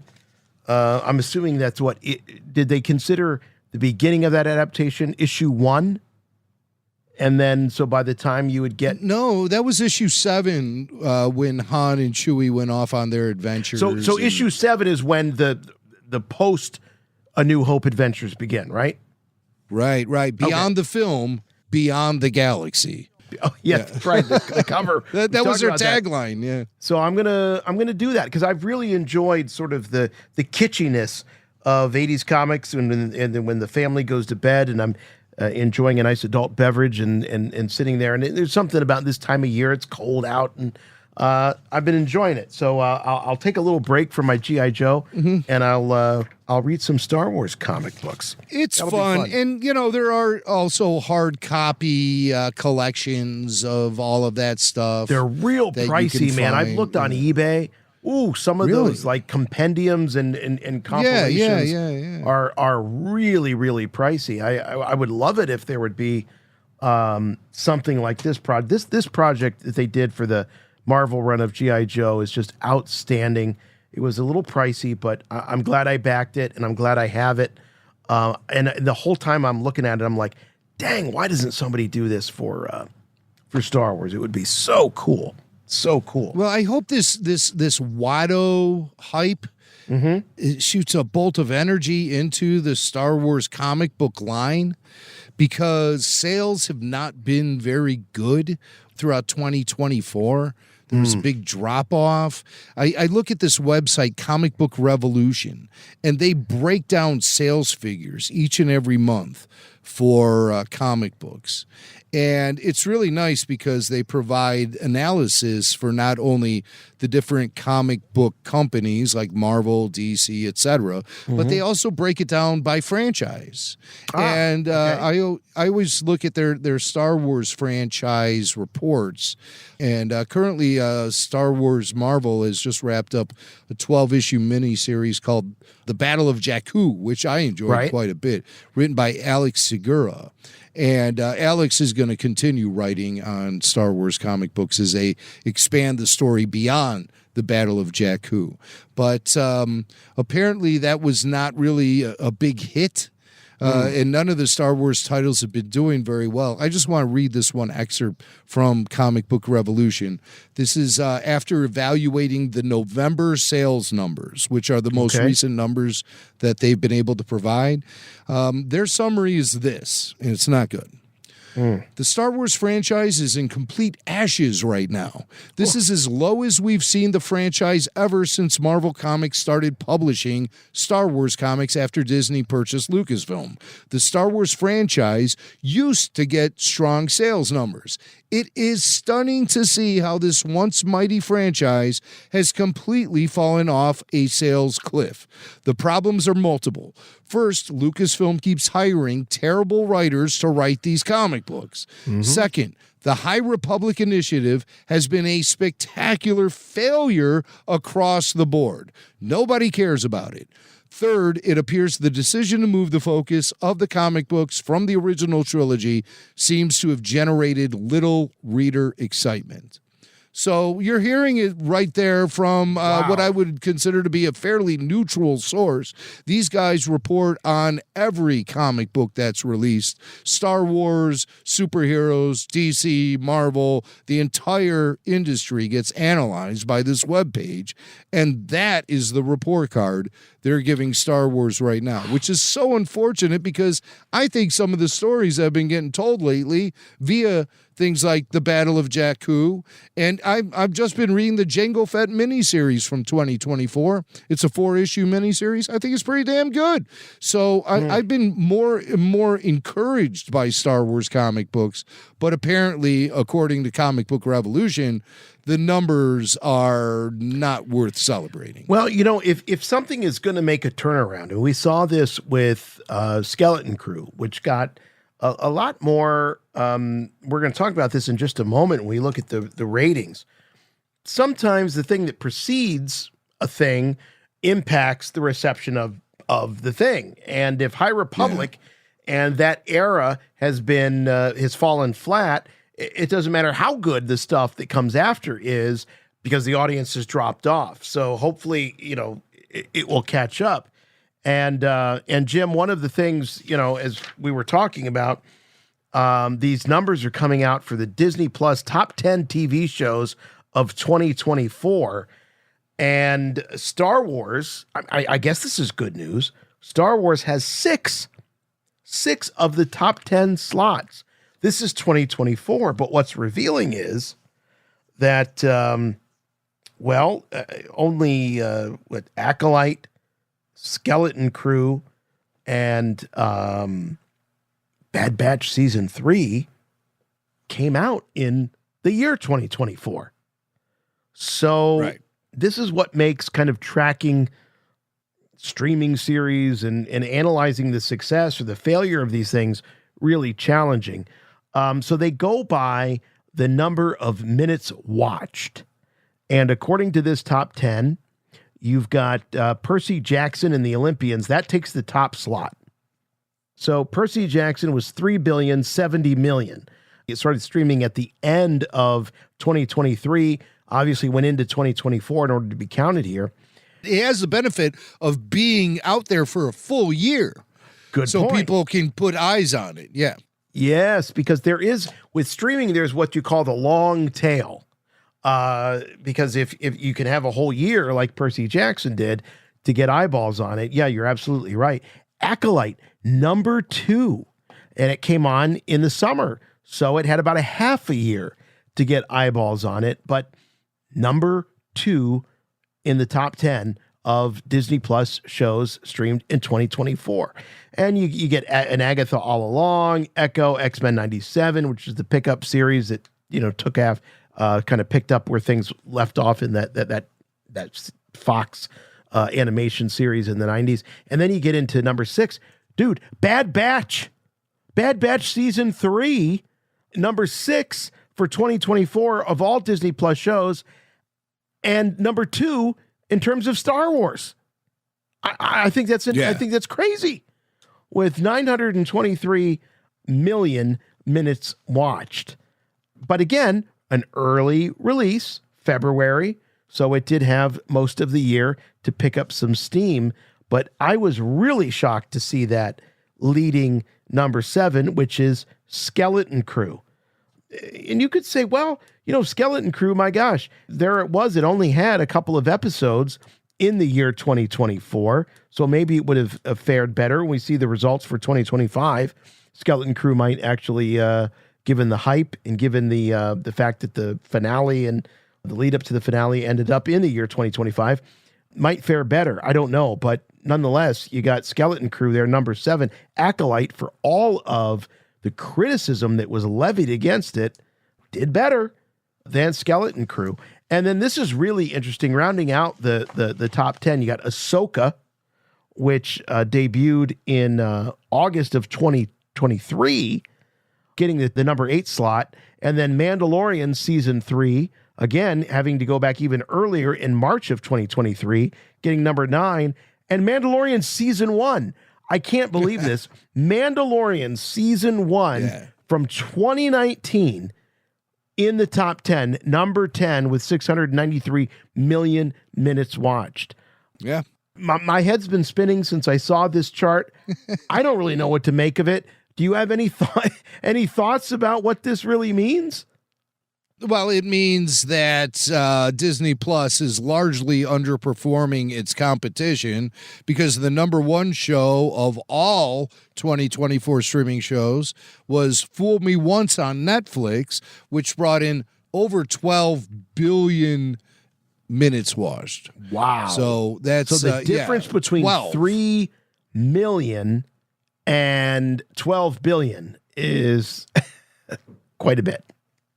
Well, and it just makes you really think to yourself, what if Star Wars just maintained its licensing agreement with Netflix? How popular would shows like Skeleton Crew or The Acolyte or The Bad Batch actually be if they had the boost of the Netflix platform, which seems to be the thing that really pushes things over the top?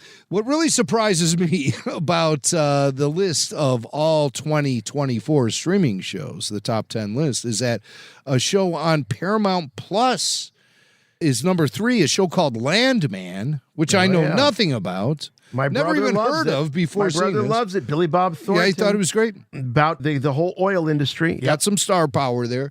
Almost 10 billion minutes watched. Acolyte was 2,673,000,000 as I'm reading this chart.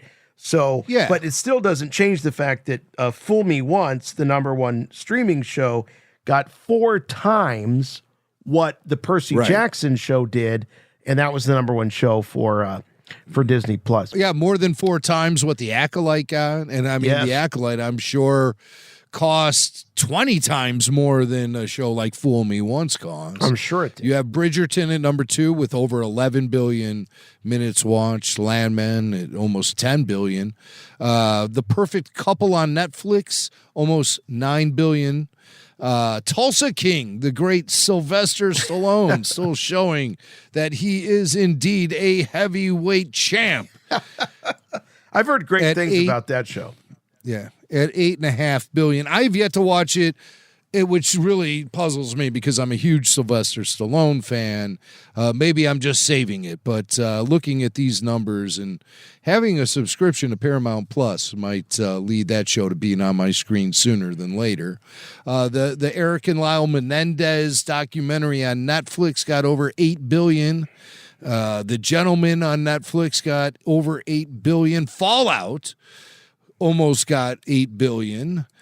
Griselda on Netflix got a little more than 7.5 billion, and Love is Blind got almost 7.5 billion. And that's all of these titles are Netflix, 2 are Paramount, 1 is Prime, Amazon Prime, and that's Fallout. Disney not showing. Can you imagine Disney not even showing up at all? And that's very notable. It's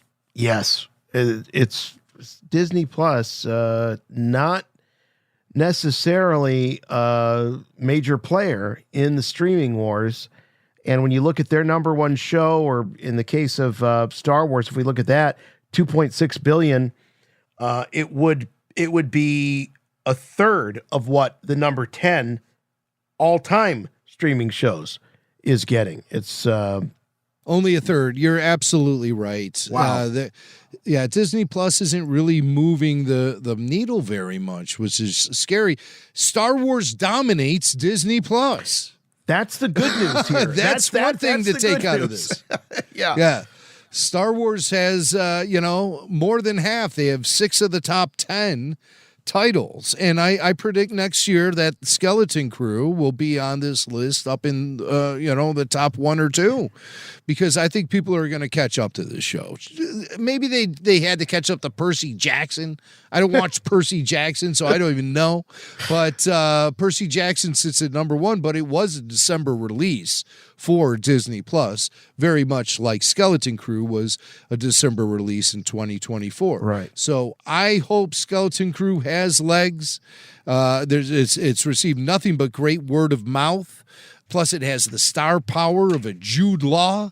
So I predict Skeleton Crew will turn in some solid numbers on this top streaming shows list this time next year. And I think Acolyte will find maybe some legs too, because you're looking at Acolyte being number 2, but Percy Jackson had a 6-month head start on it, more than 6-month Right. head start on The Acolyte. And The Acolyte really is nipping on the tails for viewership numbers compared to Percy Jackson. So I think The Acolyte, given time, might develop a little bit more views. But on the whole, to look at this list based on Disney Plus numbers doesn't paint the full picture here, because you see Disney Plus getting hammered by Paramount Plus and Prime Video. Disney Plus isn't anywhere close to the top 10. The lowest number in the overall top 10 list is Love is Blind Netflix at almost 7.5 billion minutes watched. The number one feature for the Disney Plus list is Percy Jackson, which has 3 million minutes watched. So, or billions. I'm sorry, billions. I always do this when billions are introduced. I forget. Those are big numbers. A lot of decimals. Yeah, I don't deal in numbers that big. Right, but I mean, that's zeros. Still, so the number one streaming series on Disney Plus is not even half of what the number 10 overall top streaming shows list has. So they got a lot of work to do. That puts it in real perspective. You launch a Skeleton Crew on Netflix, it's in this top 10 list. Even with 1 month, it's in this top 10 list. So Disney, you know, they saw that streaming thing is a real gold mine, and you know, it looks like there's something wrong with their overall approach. They should make it just a Star Wars app, not Disney. It's just Star Wars Plus app. I agree. I think they felt so confident in their catalog content, because of the whole, you know, Disney Vault and, you know, having all of these fantastic and iconic animated films available that you wouldn't be able to get on home video otherwise. They were so bullish on that, coupled with the fact that they then, you know, fairly soon after the launch of Disney Plus, they were able to get the 21st Century Fox library. So they were so heavy on legacy content, back content, that they kind of missed it, because that really wasn't what the streaming wars were about. The streaming wars were about new stuff, and I don't know, they just got off on a weak footing, and you know, no one really sort of doubled down on, you know, you look at a show like Yellowstone or a show like Landman, they're not concerned about sort of the mores of the of the current times. We'll just put it that way. I mean, they're just trying to tell gritty, good stories. Jim, I was surprised to see, because you and I corresponded a little bit, because I just watched the Penguin series on HBO Max, and I was just blown away by it. Maybe one of the best streaming series I've ever seen, in my opinion. Just really blew me away. It didn't show up at all in the top 10 of the all 2024 streaming series. I was surprised by that, given the fact that it was connected to such a huge character, the Matt Reeves film. But it came out towards the end. It was in the fall, I think, is when it debuted. But still, again, kind of surprised to not see that show up, given all the hype and whatnot. Yeah, but also you have to keep in mind that Penguin was a show that did air on HBO. So you also have to consider the numbers that cable subscribers bring to the party. Oh, it was on HBO proper. It wasn't just a... Yes. I did not know that. Okay. All right. Yeah. All right. Got it. So it's not an exclusively streaming show okay, like we get with things like, all the Star Wars content on Disney Plus. Yeah, keep in mind, nothing from HBO Max ended up in the Luminate top 10. But I think that's primarily because they're not streaming. They're not exclusive subscribers. Yeah. They get first crack at if you have just the cable channel. Wow. Good stuff. We'll continue to follow it. Do we want to wrap now, or do we want to go into? Yeah, we want to wrap. We want to wrap. All right, well, there's only so much Star Wars awesome this we can provide you folks with for one show, and we've reached the full capacity.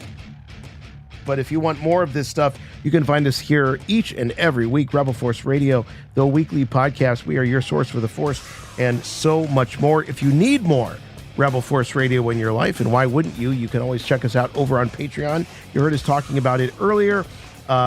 Full show video, the podcast you're listening to right now. You could be watching us. In addition to getting exclusive podcasts you can't find anywhere else. You're not going to just go on Spotify or on Apple Podcasts and subscribe to the Babu Freaks. You're not going to find it. You try searching for Babu Freaks on the Apple Podcast app. You're not going to find it. You can only find it on Rebel Force Radio on Patreon. Plus, as Max said earlier, the greatest collection, I like the way he said that, collection of Star Wars fans in the entire galaxy. We have the best anywhere, and that's all at patreon.com/Rebel Force Radio.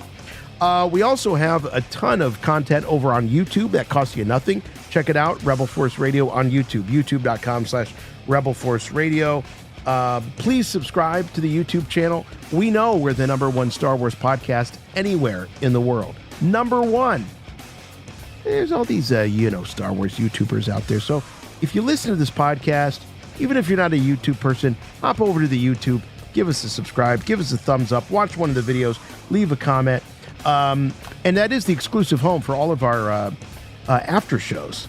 So if you want to know, like, what were people thinking when that third episode of the Obi-Wan Kenobi series aired? What were they thinking when that happened? You can go back and you can watch the after show of Obi-Wan Kenobi the only season 1, episode 3, and find out what we thought and what our listeners thought, because we take live phone calls on those. So it's really a time capsule. I just love that we're leaving that legacy of first blush reactions of all these great things. So check that out over on YouTube. We're on all of the socials. We're on Facebook. We're on X. We are on Instagram. We're on Blue Sky. We're on that one I can never remember. That the other meta Threads. God. Threads. We're on Threads. We're on Threads. So check us out. Follow us at Rebel Force Radio. The website for all things and everything, Rebel Force Radio, rebelforceradio.com. We'd love to have you over there. That's really kind of the central hub. Even when there's new stuff that's been posted to Patreon, it often shows up over there on Rebel Force Radio, so you can kind of keep track of what you're missing out on. I love that. What are you missing out on? Go to rebelforceradio.com. Find out. But the best way, and it costs you nothing, to really support us here is to do what you're doing right now. We love it. Just listen to the podcast, and above all, refer it to your friends. We know everyone knows. Every Star Wars fan knows another Star Wars fan. And as much as I hate to admit it, there are Star Wars fans out there that have never heard of Rebel Force Radio. I know it's shocking. So make sure that all the all the Star Wars fans in your orbit know about Rebel Force Radio. Please refer our podcast to them. We love to have your subscriptions on your podcatcher of choice. We love to have your reviews. We love the reviews. We just have a simple rule for when you submit a review. Make them good. All right, we'll see you next week on Rebel Force Radio. We'll have probably some more casting rumors. Who knows what's going to happen between this week and next, but one thing you know is for sure it's going to happen is Rebel Force Radio will be bringing you the best commentary, the best coverage of all of it. So we love you all so much. We'll see you next week, for more Rebel Force Radio, more Star Wars talk for RFR. I'm Jason. I'm Jimmy Mack. And remember, the Force will be with you, always.